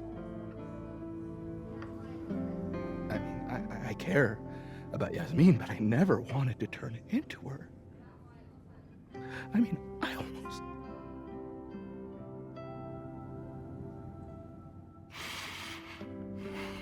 I just wanted to thank you for, pulling me back from the edge. You knew who I was, even when I forgot.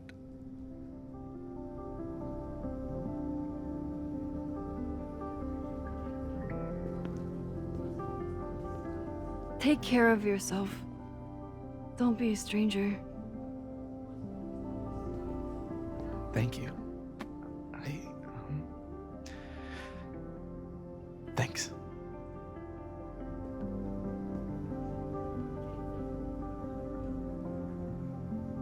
I can check in with Chloe when I'm ready to go.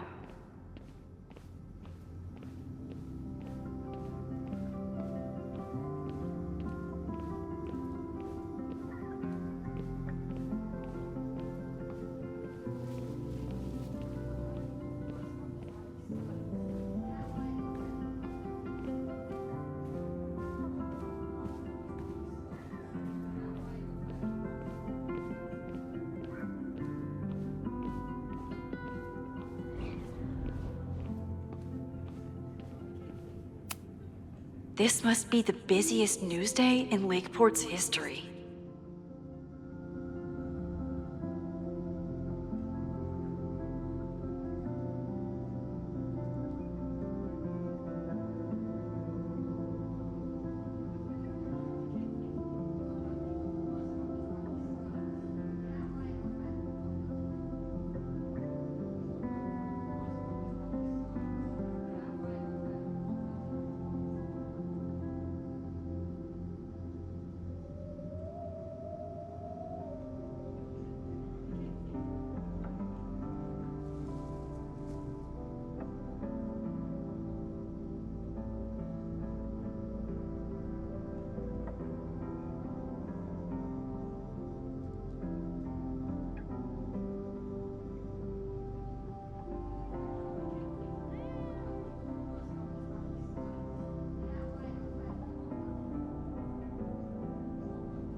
Amanda was horrified to hear about Ren.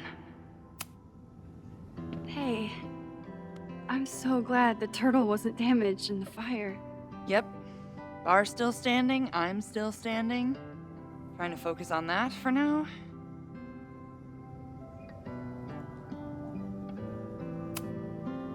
Have you heard anything from the protest crowd? After I fired Joey and banned the others? Only rumors. Ren's gonna get his day in court. His friends are already disavowing him. But Caledon has a lot to answer for. And the administration seems to recognize that.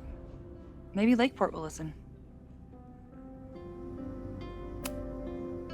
Thank you for helping Chloe last weekend. If you two hadn't worked together, she might not have gotten to the bottom of all this. My pleasure. It's a very special girl you've got there. Take care of yourself, Amanda. You first.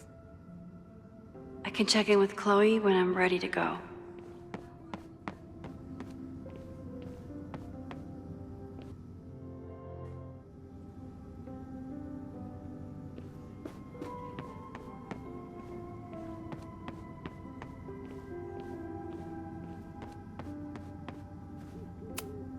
I couldn't save the observatory, but I managed to save Moses.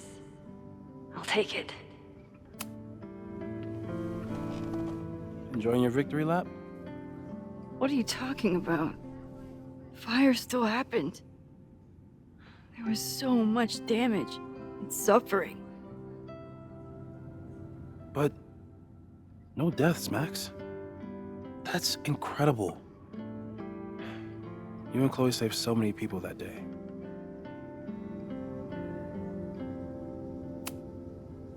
I couldn't have done it without you. You did everything you could to keep people safe. And they'll never know. I'm happy to share that secret podium. We did what we could. With the time we had. I can live with that.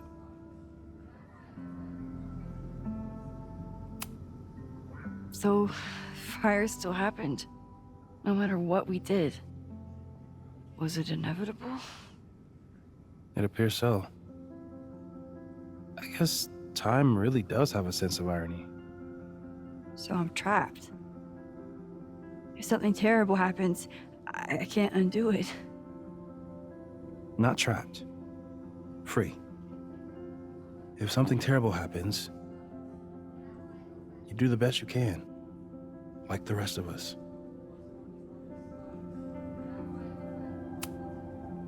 The fire started in your lab. Did the police suspect you of anything? Thankfully, no. If anything, they're wondering if Ren had a co-conspirator. Sorry about the observatory. I know you loved that building. I did. But we'll rebuild, and the stars will still be there when we do. I think Chloe and I are gonna hit the road for a while we wait for Caledon to figure itself out. It's too bad that you're leaving just when Safi came back. But I understand. Next time you're in town, we're having a No True Samurai marathon. Chloe said she wanted to check it out. This is what I get for introducing you to.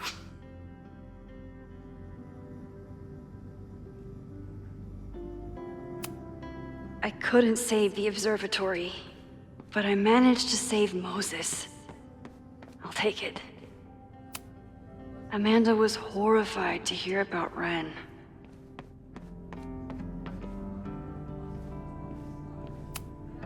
So you agree that your podcast was essentially a form of stochastic terrorism? I never said that.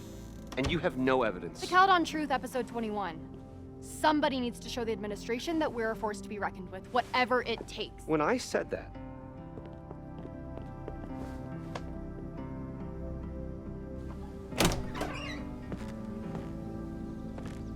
Look who's here. I can talk to them when I'm ready to go.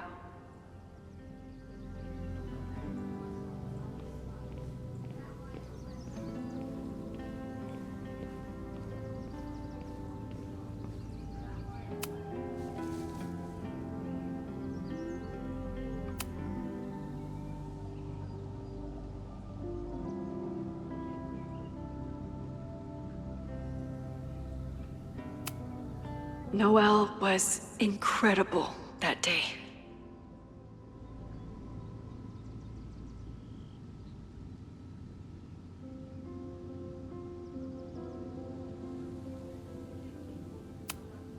I normally hate the spotlight, but I can handle being on the hero board.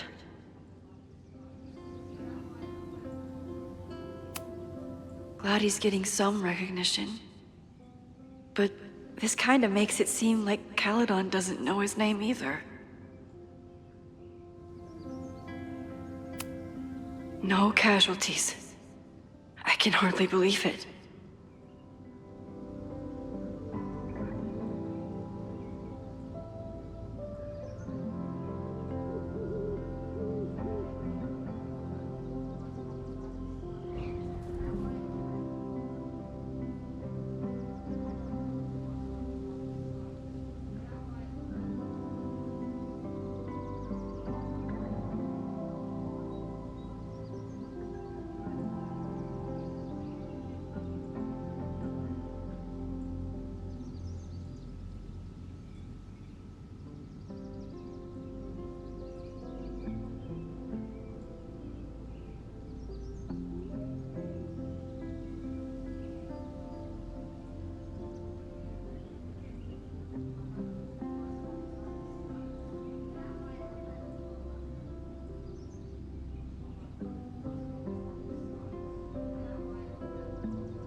I know it's just a building, but this was basically Moses' home.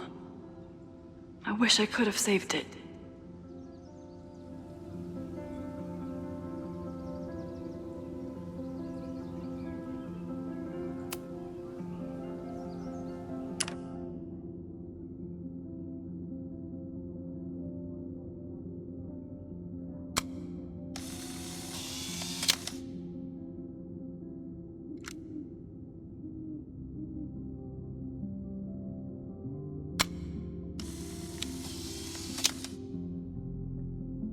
For those we've left behind. Every time I look at this, I remember that sometimes rewinding isn't enough.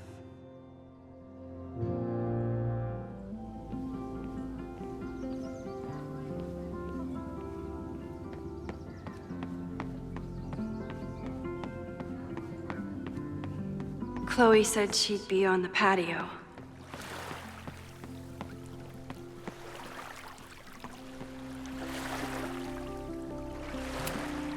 Final episode?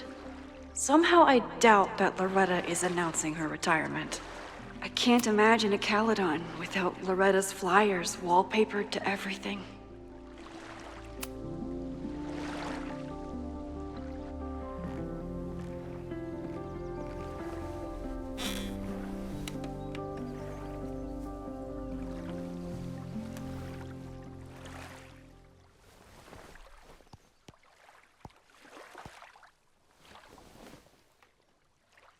Welcome back to Abraxcast. If you haven't heard, last week was a grim one for Caledon University. Details are still sparse, but an explosion rocked the campus last week, with the flames consuming the observatory. The sudden spotlight on Caledon means that this podcast has received some attention lately. Critics have accused me of clout chasing, or worse. But I've always doggedly pursued one thing above all: the truth. My school was targeted for violence by a man who had been denied the truth. It did terrible things to him, and he nearly did terrible things to us. This man may not be worthy of your sympathy. I certainly can't give him mine, but everyone is entitled to the truth. And when the powers that be conspire to hide the truth, well, that is where I come in. This will be the final episode of Abraxcast. I will pivot to uncovering the corruption in both Caledon and Lakeport. How did a disgraced English professor reinvent himself as an activist figurehead? Why were the police so slow to respond to the threats against Caledon? I will pursue these questions and many more To the various news outlets who have reached out to me, please know that I'm reviewing your messages as fast as I can. I may be a burgeoning media empire, but I'm only one person, and midterms are coming. Listeners, if there were ever a time to like, comment, and subscribe, it's now. There is always more to be revealed.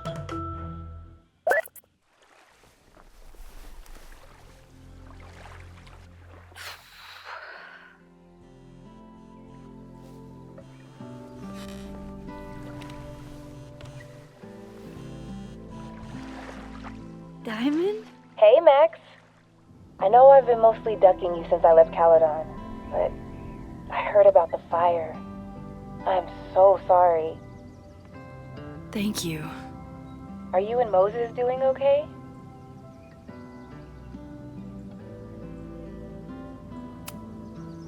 I've been through enough trauma to know that okayness only lasts until the initial shock wears off. But it could have been so much worse. So I'm grateful. I'm guessing you had more than a little to do with that. That's actually what I wanted to talk to you about. You and Safi are the only two people I know who are like me. But for Safi, I don't think her power makes her feel powerful. I think it makes her feel trapped. What about you, Max? Does your power feel like a gift? Or do you feel trapped too? No matter how hard the responsibility is, I have the power to help the people I care about. I will always be grateful for that. That makes sense. Thanks, Max.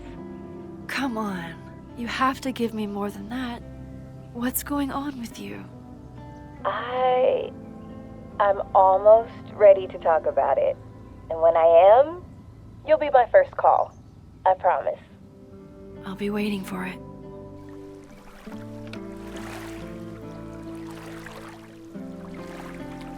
I should get back to the memorial. Keep in touch, okay? I'll be around.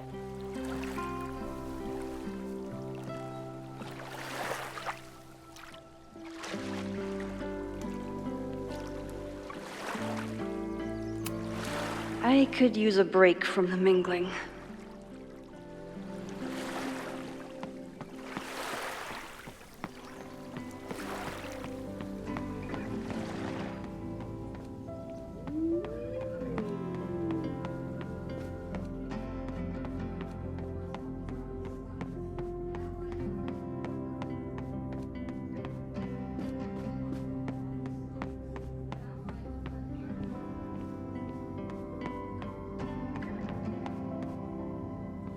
Chloe said she'd be on the patio. Looks like these two bonded after their near-death experiences. So you play a card, then count how many points you pulled from the mana reservoir. I can't believe I let you talk me into this. You said you wanted to clear your mind, and you didn't want to try my cabbage cookies, so... Fine. Go fish.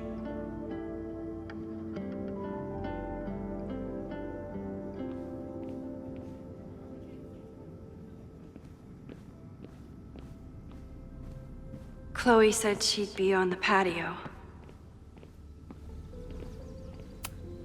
Reggie has been through hell this month. I hope he's okay. Reggie, how are you holding up? Man, I don't even know anymore.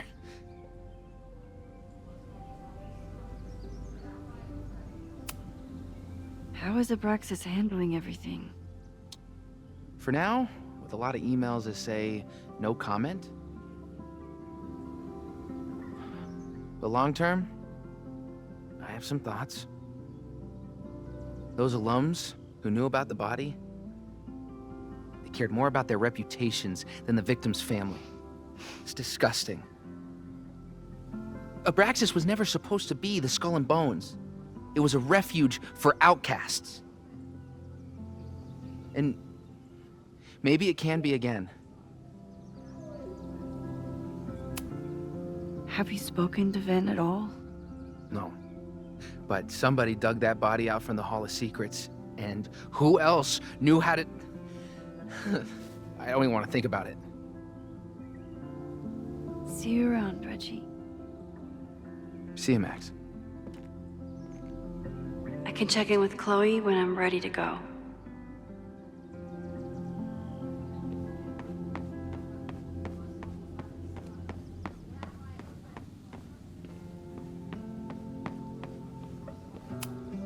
I never thought these two would meet each other.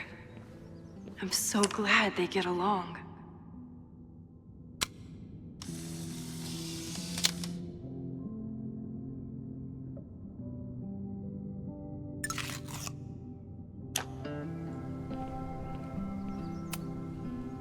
Chloe said it went well. It did. People are still hanging out inside if you want to. Nah. Still wrapping my head around the fact that this was all my fault. I can mourn from out here.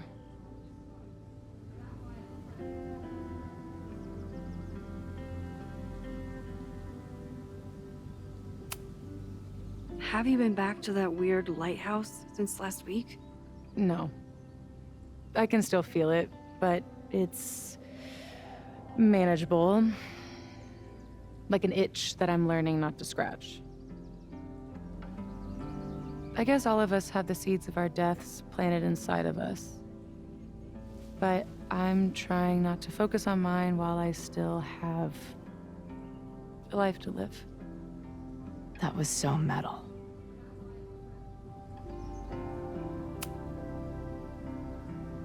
Yasmin seems happy to be back in charge. My mother is good in a crisis. Especially the one she created. I wish she had told me what happened when she was in Abraxas. It doesn't excuse anything, but helps me begin to understand her. What's your next step? Gonna hit the road again? Since it worked out so well last time? No, I think I'll stick around.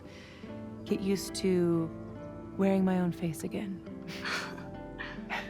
It's a face I'm glad to see.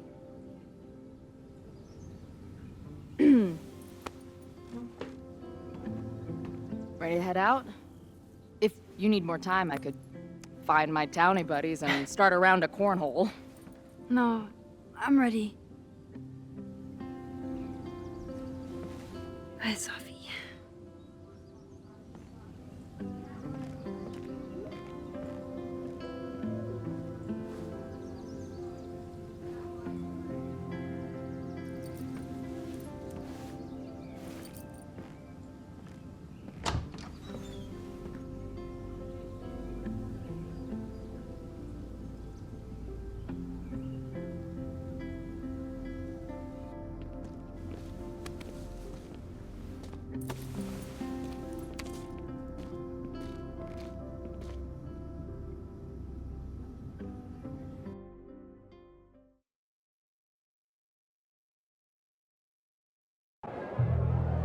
Who told you to eat Thai food served in a bowling alley? Because it sure as shit wasn't me!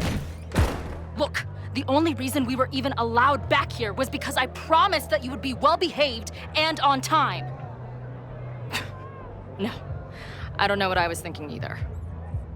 20 minutes? I can work with that.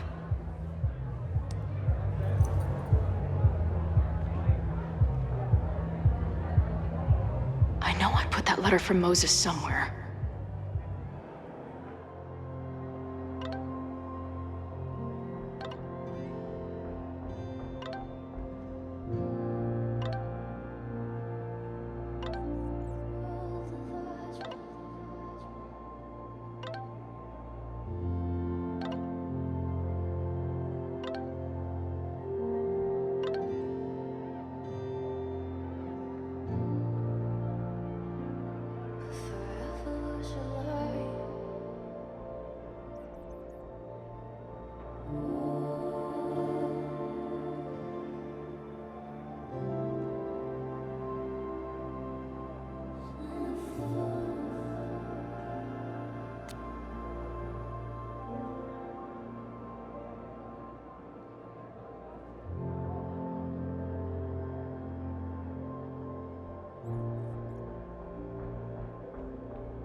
time I was here, I thought my whole life was shattering.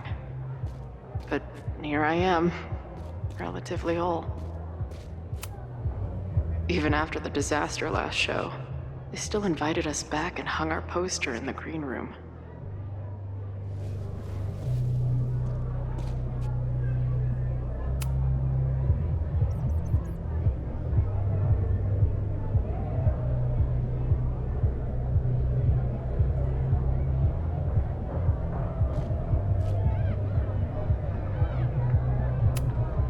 Since we left Caledon, it's been an absolute whirlwind.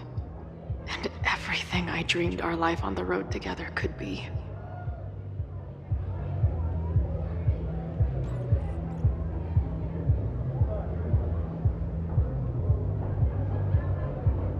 This was when Max pioneered the mosh pit selfie. Somehow, she and her camera survived.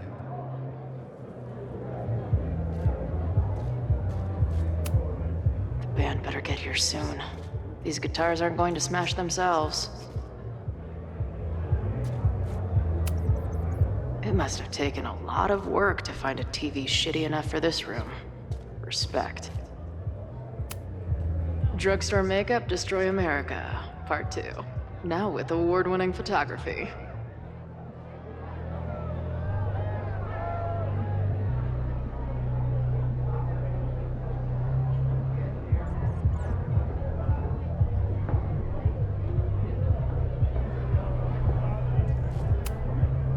I still cannot believe the fight I had to have to convince the band not to print child sizes.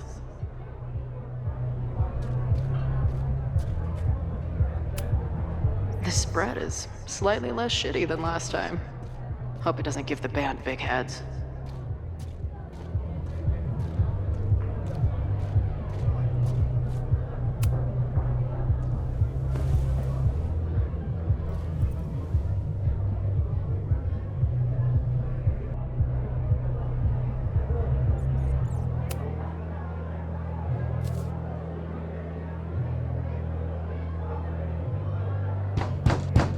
They're unloading the gear now, man. Chill. Oi! They better be in love, or it's the right mess for you! Did I fool you? Be honest.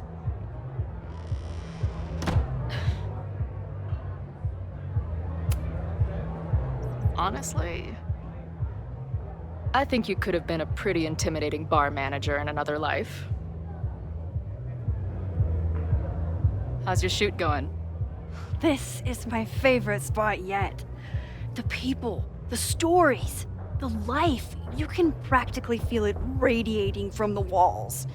Are you sure that's not just the spilled beer and puke stains? It's part of it. How did I not come up with a dive bar series before? Nothing can make up for lost time, but getting to be with you, seeing your world along for the ride, it's amazing.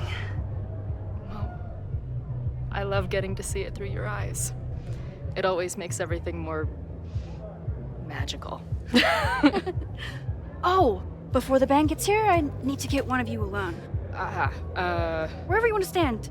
Nothing fancy. Yeah, okay.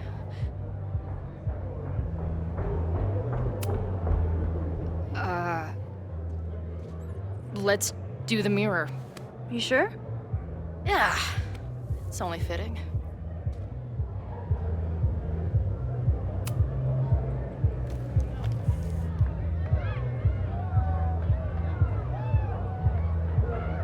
A rare moment of Chloe letting her guard down. I'll treasure it forever.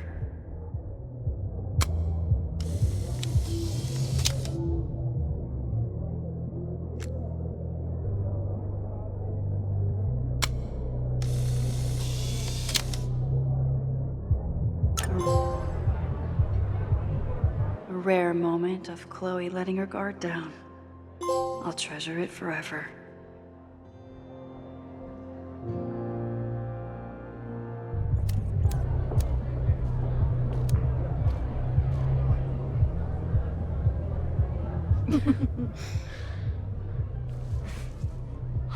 Ready to head in? I need to set up my tripod for the show. Give me 2 minutes. Of course.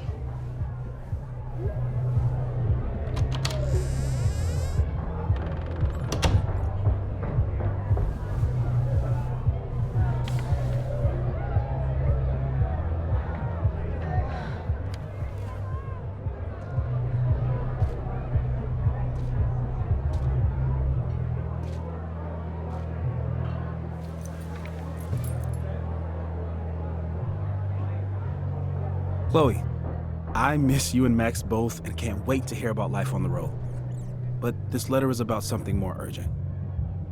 On the day of the fire, I took many measures to protect us and the school.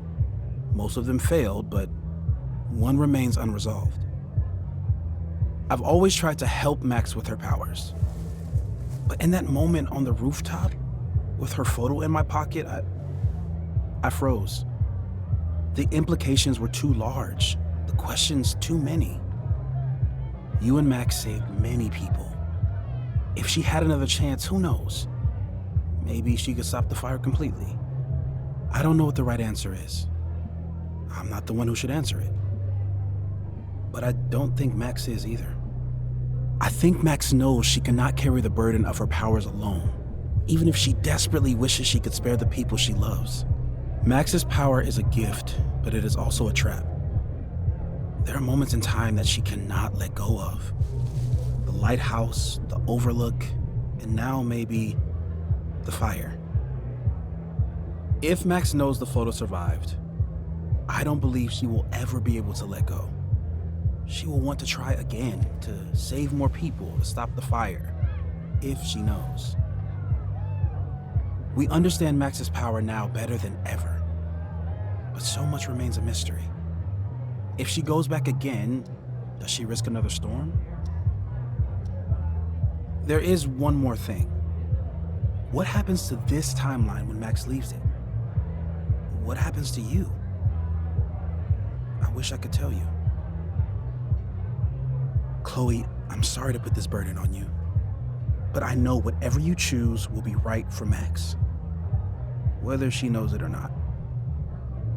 Your friend, Moses. Thanks, Moses. Fuck. Of course, I trust Max more than anyone in the world. But maybe loving her means protecting her, even from herself? Or am I just saying that because I can't imagine losing her again?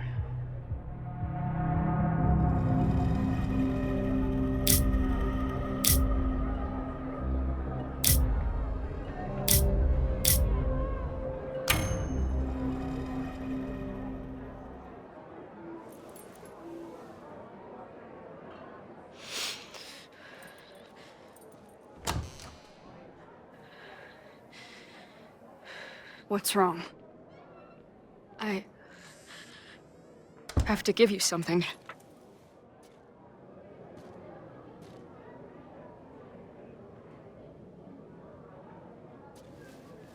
Moses.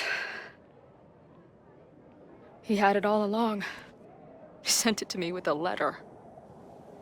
Said I should decide what to do. Give it to you, or destroy it. Oh. I see.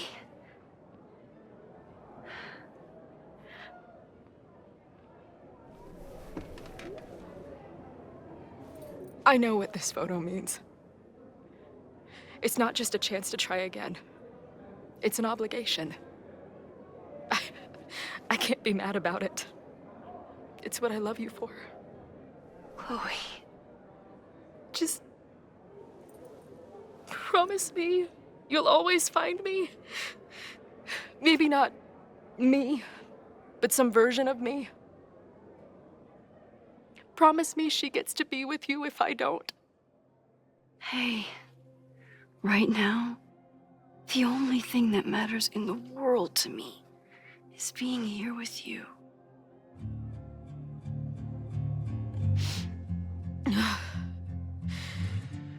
Okay. Good. Then Let's go get set up so we can spend the rest of the night headbanging until we see stars. Hella yes. Forgive me if I truly was the one to blame. It got ugly, but I never stopped writing your name. Let's drink in the sun, 'cause who says this is the last time? Whatever comes, just remember that I tried.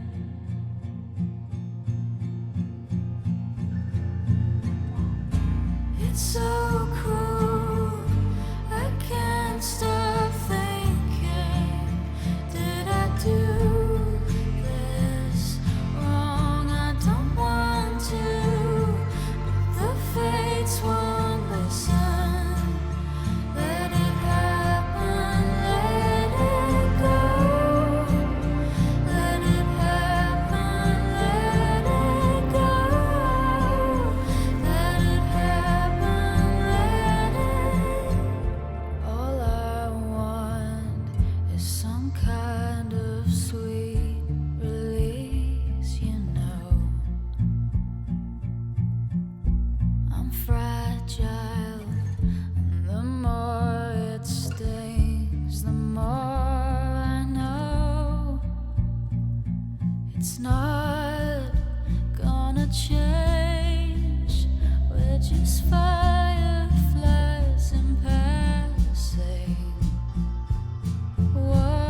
Whatever falls away, just remember that I tried.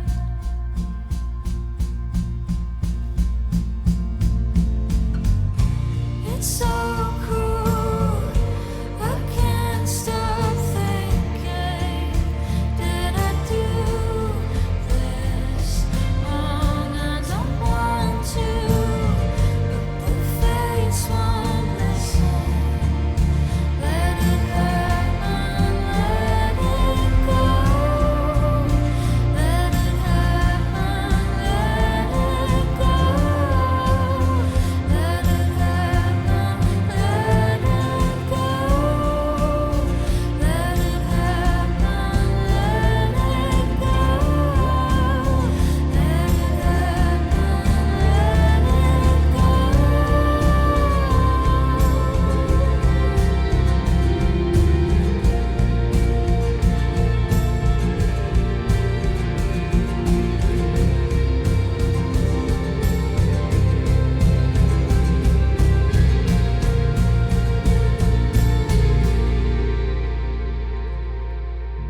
Forgive me if I truly was the one to blame. It got ugly, but I never stopped writing your name.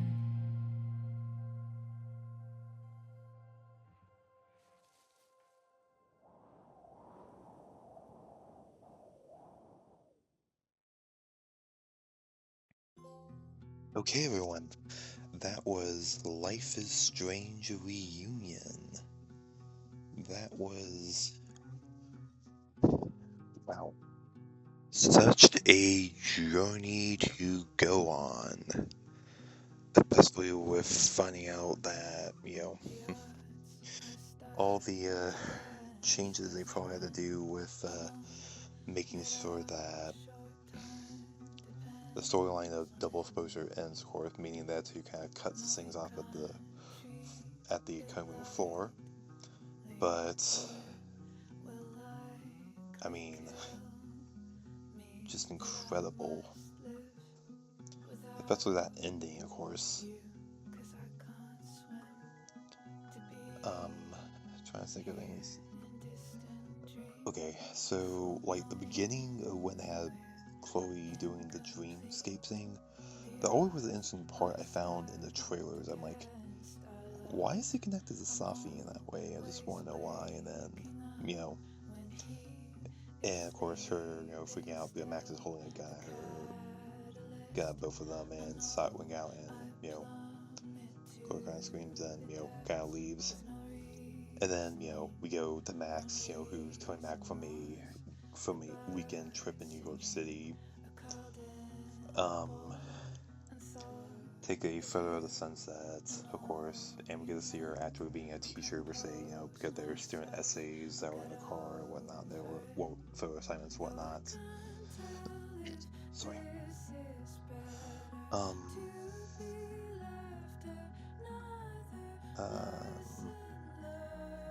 Pretty much the whole. And then, you know, Moses texts us saying, hey, don't come back to campus, stay away, and we go there and it's on fire, what? You know, the doors are locked, whatnot, though, and, you know, the Max kind of see, you know, Moses there on the astronomy roof, though, at the caves in, and, you know, fire a little bit back, kind of injuring her, and see, I kind of use a selfie from, like, the beginning of the weekend, of course, leading her to kind of realize, oh, what? It's like, man, I don't know what happened. And so you look at the selfie again and see that the fire is somehow reflected in the image. Wow, I'm a bit confused of how that happens and all that. Maybe it's a product of her meddling in time, I guess. I don't know. And then, you know, so you go to Moses, you know, kind of lie about knowing about the job offer Moses is getting with the new university president. Again, that probably, and again, I think they kind of just used what were the common choices in Life is Strange Double Exposure and just use that to tell the story, pretty much. Given the fact that they produced it in less than like a year or so, it probably makes sense, honestly. But Yasmin is still involved. I'll get to her later, that's right. Then we have Max teach a class per se, you know, helping 3 people, of course, helping 3 people, and Safi returns, not in her, you know, usual form, but, you know, she appears, and, let's see, Yasmin, you know, finds talks to us, and Safi will also Sky tell us, don't tell, you know, Mom that you see me, of course, linked to first choice. I mean, I told her mostly because of, I don't know, just the way it's kind of rubbed me a long way at the end of, like, a Double Exposure in a way. I mean, there was a toxic relationship there, but I don't know. Again, in real life, though, but of course, they'll probably have some consequences. I'll find out later in the choice that's saying. Then we go to the Turtle, have, you know, run the open mic night and silent auction, of course. You know, it was funny though, you know, trying to win that statue from Vin, who, you know, does everything he can to just cheat. And just, really, Vin? Really? We get to meet, you know, new bartender, Joey, I think, who owns a bar at the main campus, so at the, you know, main part of town and whatnot. Then, I just say another collectible we found. The podcasts were kind of interesting per se, although I know I missed one, which I will probably find again I'll probably find that one in my alternative playthrough, where I do the opposite choices that I made.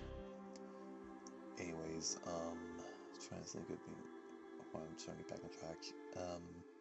Lucas, you know, became a podcaster of some sort. You know, trying to be a intellectual. Yeah, no, Lucas, you are not an intellectual like you think you are. We leave. Oh yeah, we find out something about the Fremont house and how it might be connected to the fire. Chloe arrives at the same time that we leave, and we have to sneak our way in after, you know, being harassed by a town local who we sub pretty much. I get Noel, well, the security guard, point though, we technically got trouble, it's like, yeah, but the guy's so mean, kind of, so, kind of can get it. But anyways, we sneak our way in, Max is at the Fremont house, trying to find our way in, of course, and instead of trying to go through the window, see fireflies that lead to the basement, kind of interesting. And then we're back at the bar at Chloe, talking to Lucas and Amanda, and Noel comes, and we had to figure out a way in which to not have her pick us out or ban a bar from campus.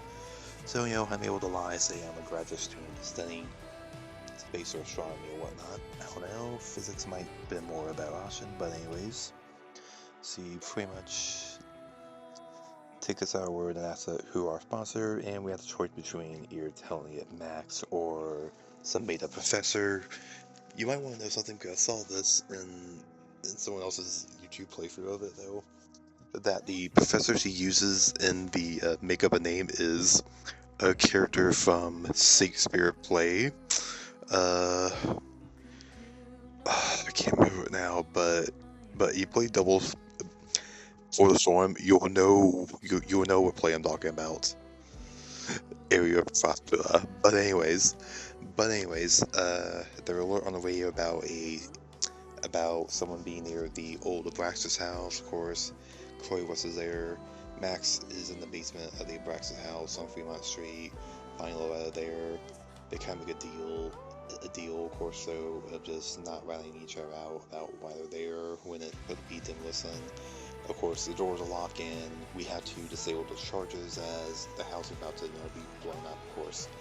Able to do that, Chloe and Max reunite, and found something kind of interesting. Depending on what ending you picked and whether or not you have the licensed music turned on and off, though, the music will be different, such as, if Safi Chloe, it's Spanish horror, it's Sparkle Horse if you kept her alive in Life Strange 1, and if you don't have the license music on, it should be Past Life, a song that you hear in the announcement trailer and also in a moment of calm probably after this scene, of course.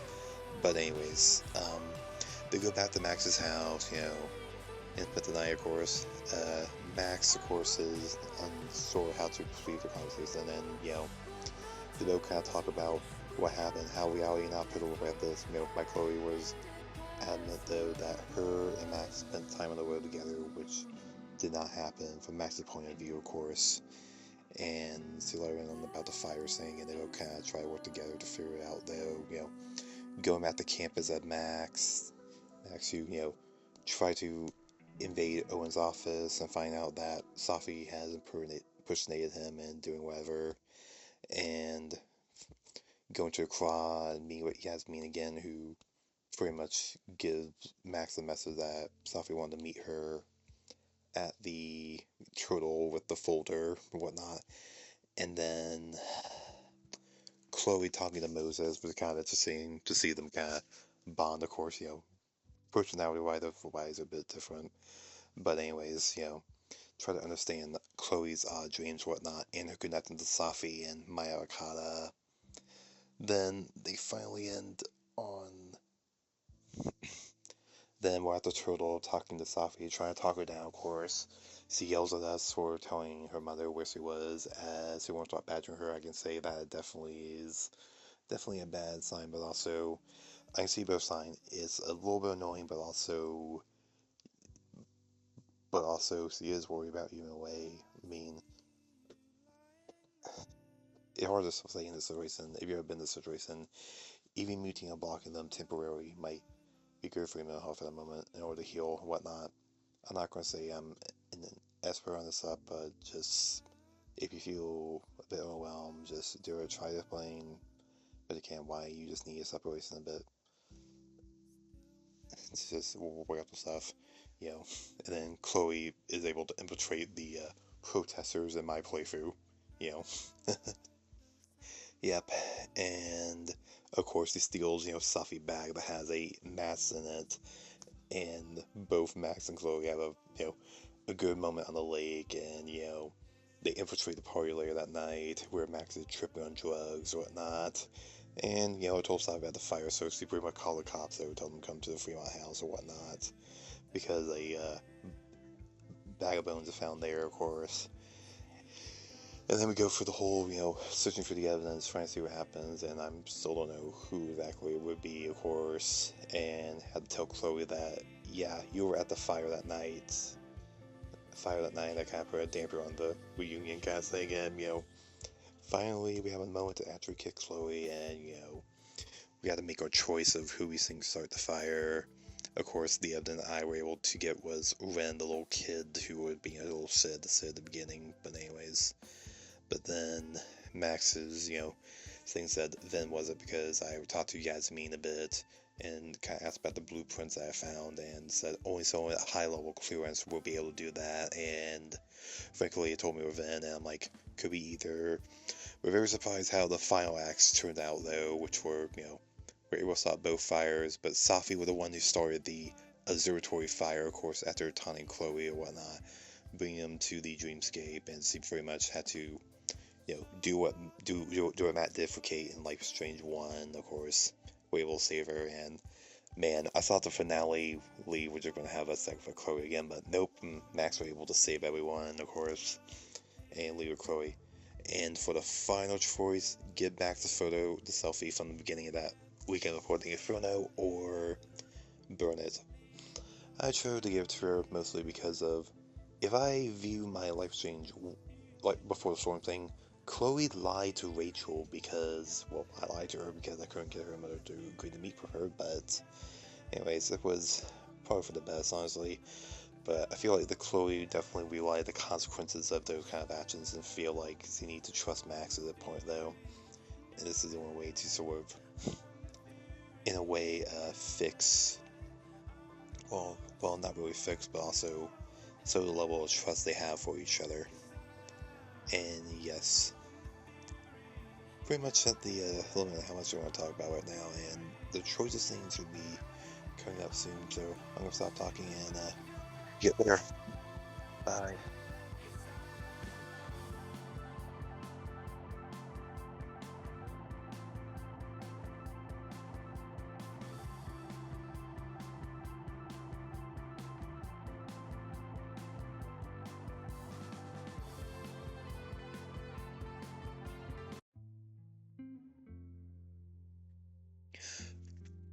Okay, everyone.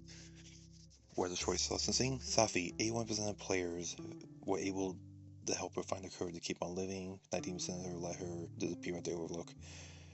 Chloe was able to talk Safi down and convince her that her mother and friends care about her. Okay, that was interesting. I think I know how. That there are 4 choices things are kind of interesting. Life and death, fire starters, relationship, and major choices. And just so interesting that they have not divided this up into like chapters or whatnot. But yeah.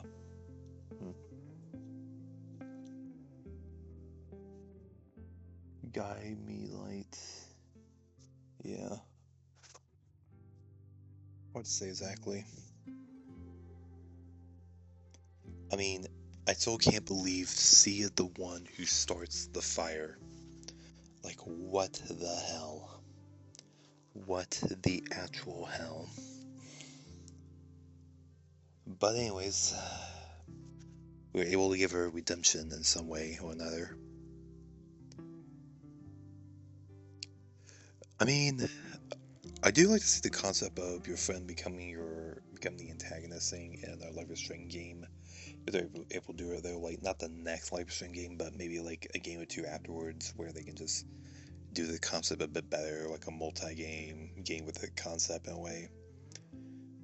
Because I feel like that is what the final choice of Life is Strange double exposure really was, honestly, but they couldn't tell that because of how bad they treated the OG cast in a way, which was Chloe and Max's relationship, so yeah.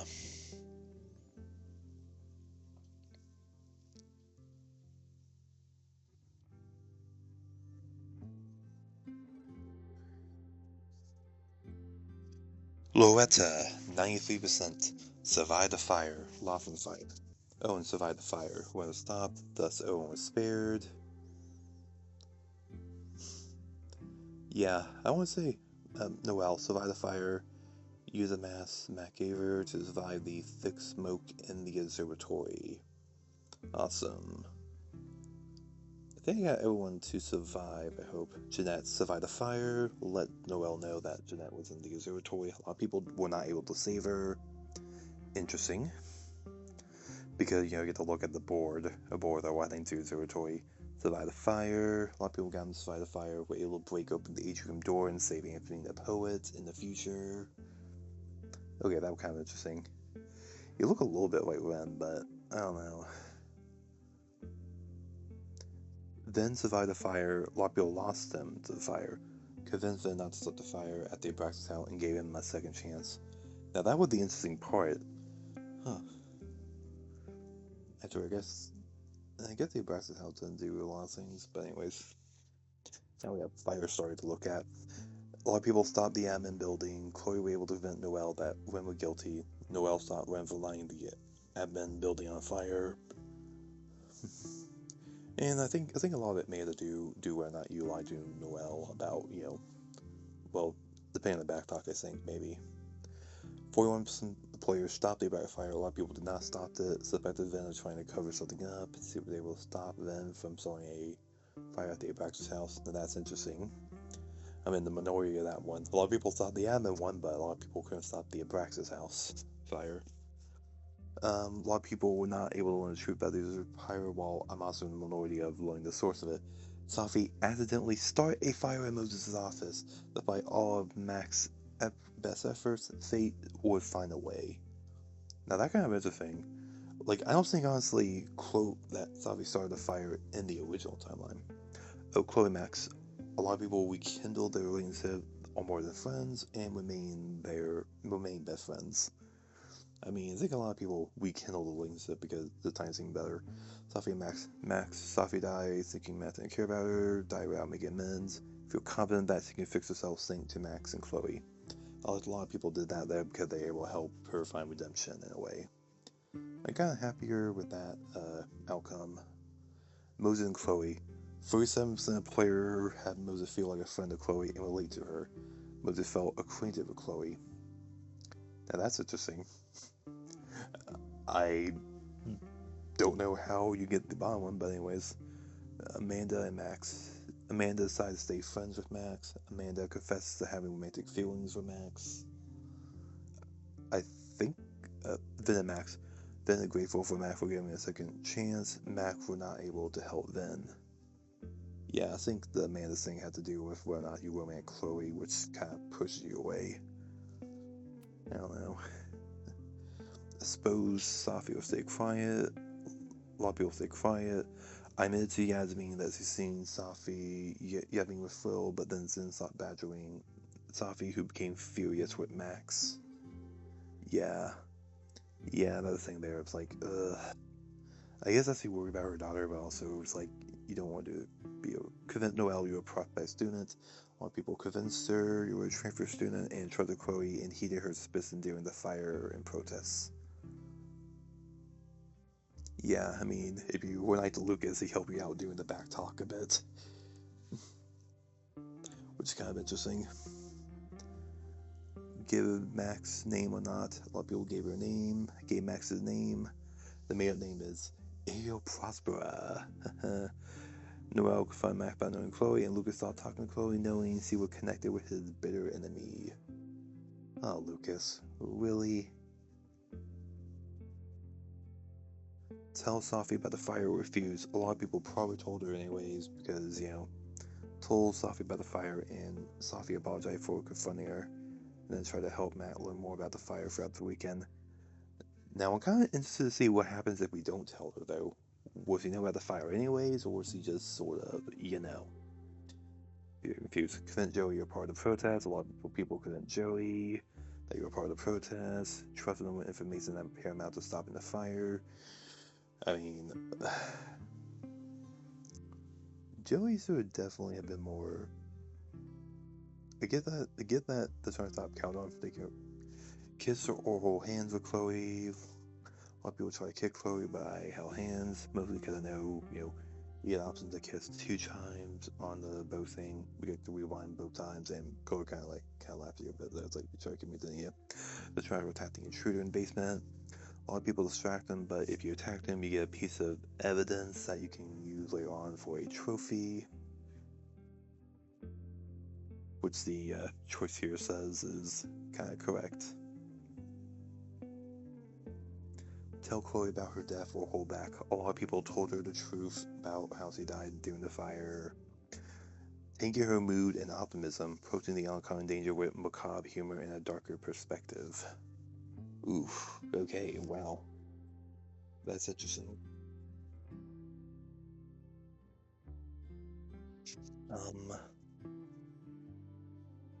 Kiss or hug Chloe. A lot of people kiss Chloe. I mean, honestly, it might be a lot of time for them to fully talk though before the before fate does very cool things, of course. And let's see. Professor went into giving up info. A lot of people failed that one, but you can still suspect him, of course. Of course, I pressed him mostly to get a trophy, and pretty much, that kind of makes more sense, honestly. I was thinking about it beforehand. A lot of people suspected Ren. That makes sense.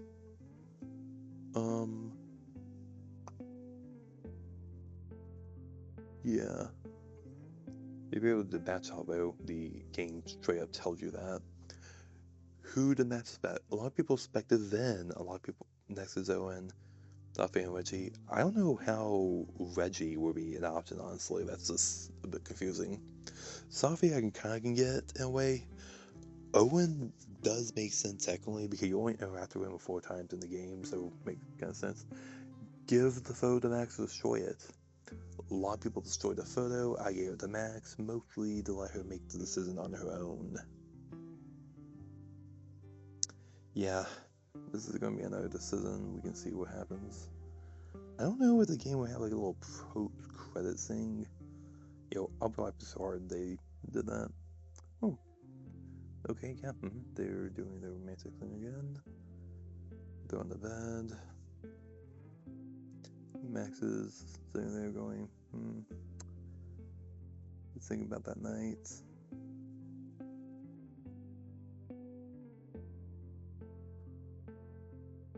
There's the photo.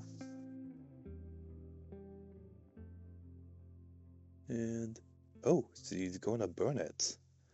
Now that's interesting. It might be going back to it, it might not be. So you're going to have to burn it. Oh yeah, so you're actually burning it. Okay. I think because I saved everyone, this is why he's going to burn it. If he didn't, he's probably going to go back in time and try to, fix everything, but yeah. Anyways, yeah, there's like no chapter to divide up though, but I can say like the chapter take on Friday and Saturday are kind of separating up, so I'm kind of really, I honestly can say this is probably for the best in a way. I'm probably gonna watch the behind the scenes now. If y'all want to watch it, you can. If not that fine. I'll see you all next time, and you probably should be seeing an alternative playthrough of Reunion along with a episode along with some Persona 4 Golden. So, see you all next time. Bye.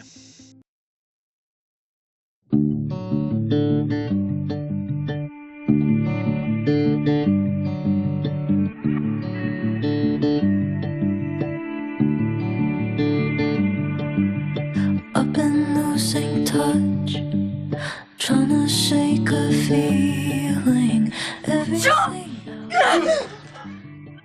The jump feels like a little too eager, yeah. Than that as opposed. Honestly, when I first got the call, I didn't know that the call was the call. I just got a text from one of the producers saying, "Can you get on a Zoom call today?" And I was like, "Am I in trouble?" And I think I was like playing a mobile phone game or something when I got that text. And I jumped on the Zoom call, and they were like, "So are you ready to come back as Chloe?" And I was like, "Oh, what is happening?" It was surprising and exciting, and I think it took like 3 business days for me to process fully that it was happening. Back in the game.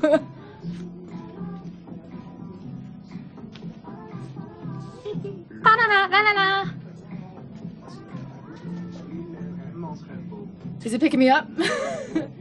Oh yeah, you're good. Oh, I'm good.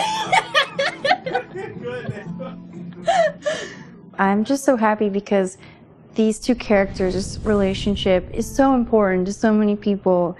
I want to make sure that everyone who cherishes that relationship gets to experience their coming together again. Max, I trust you more than anyone in the world.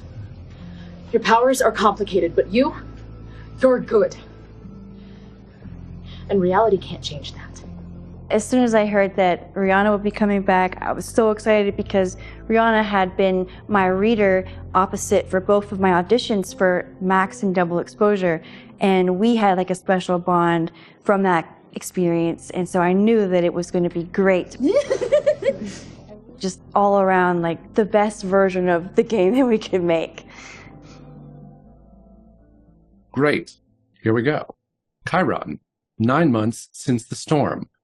Open on an empty green room, really just a glorified supply closet. There's one ratty chair, a smoke-stained wall of band stickers, and the world's saddest catering spread of pretzels and red vines. In the background, the hum of a rowdy bar and a tinny jukebox. The door bangs open. Yeah, then tell her to get the fuck out of bed, okay? I don't know how. Maybe, hold on. Maybe try reminding her that a drum machine doesn't take up half the van and smell like ass after the gig. 20 minutes? Yeah, okay. I can make that work. Doing both the voiceover and the motion capture at the same time is really freeing, honestly, because when you're in the booth, you have the headphones on, and so you can hear yourself and you can be really specific about, oh, I don't know about the lilt on, et cetera, et cetera. And when you're in motion capture, all you're thinking about is are my knees where I want them to be? Am I doing this correctly? It can just be really specific and hyper-focused on either of those things. But doing it in full performance captures, there's a certain amount of release that has to happen in order to feel like you're doing it authentically. Stop! That's been weird and really, really, really fun. Today we're doing some scenes with Moses, Chloe, and Max, where we're assessing all of the investigation details that we've accumulated so far and trying to suss out, who is the key suspect. I appreciate your thoroughness, but I think you can remove Mae Jemison as a suspect. Not to mention you, me, and Chloe. Until exonerating evidence is presented, I'm keeping all possibilities open. I think Mae Jemison, a little more of a smile on that line. Okay. Just since it is Iguana. Yeah. But she could do it. You never know. There's laughing in here. It's like a terrible, scary sound. Mocap ghost. And I was like, it is 9:15 in the morning. They're philosophical conversations and demonic sounds. It's the way to go.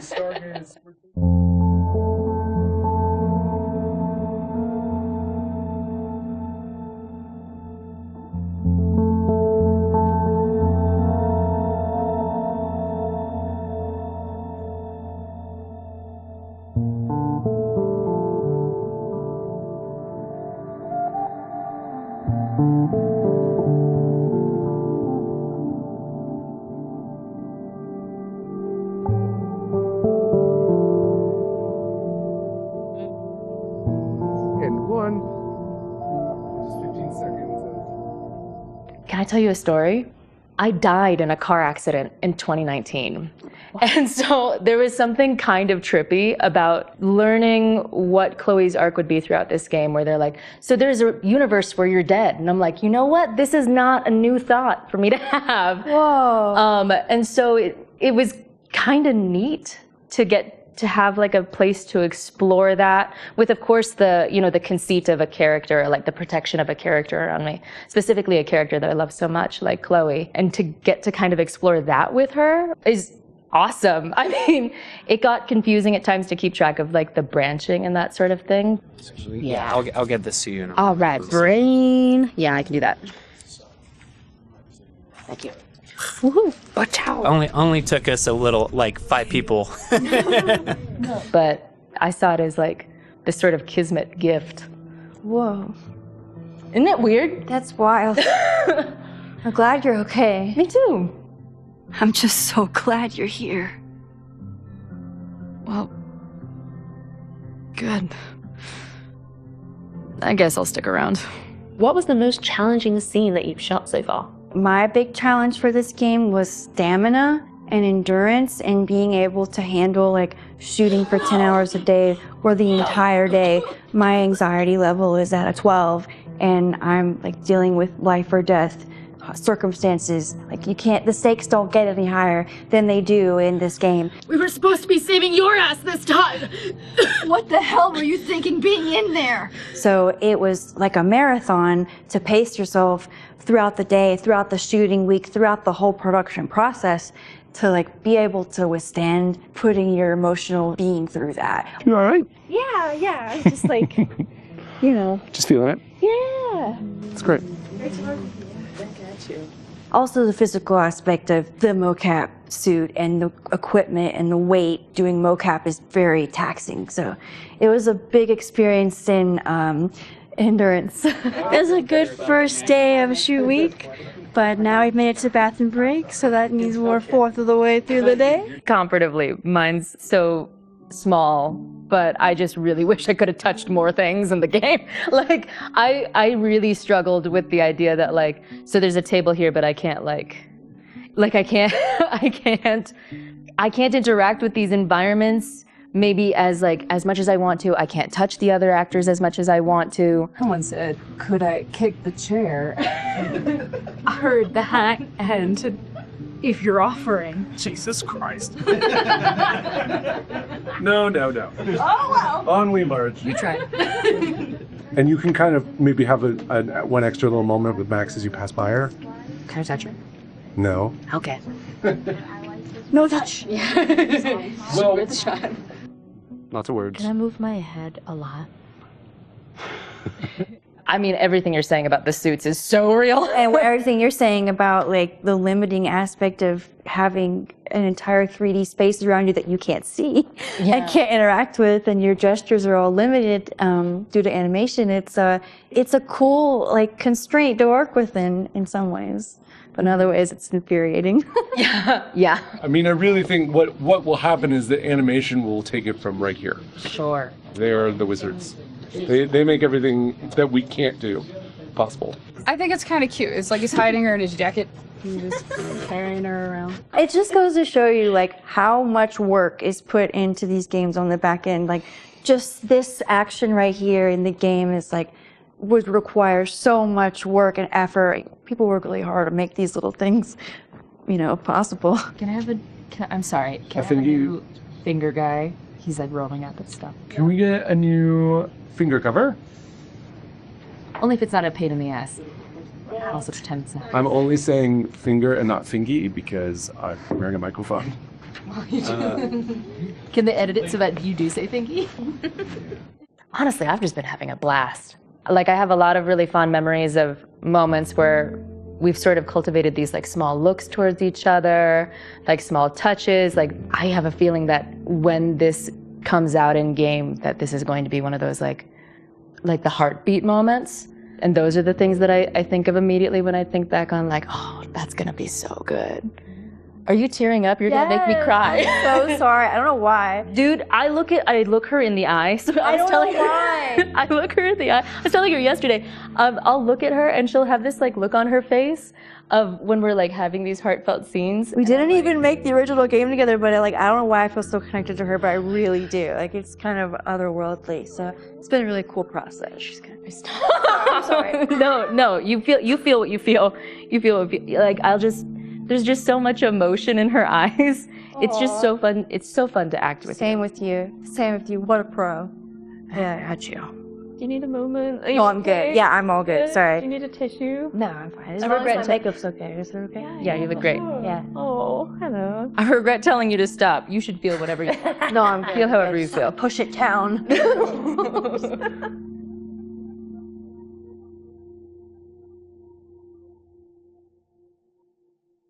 That was a great day. There it is. There it is. Woo! Yeah.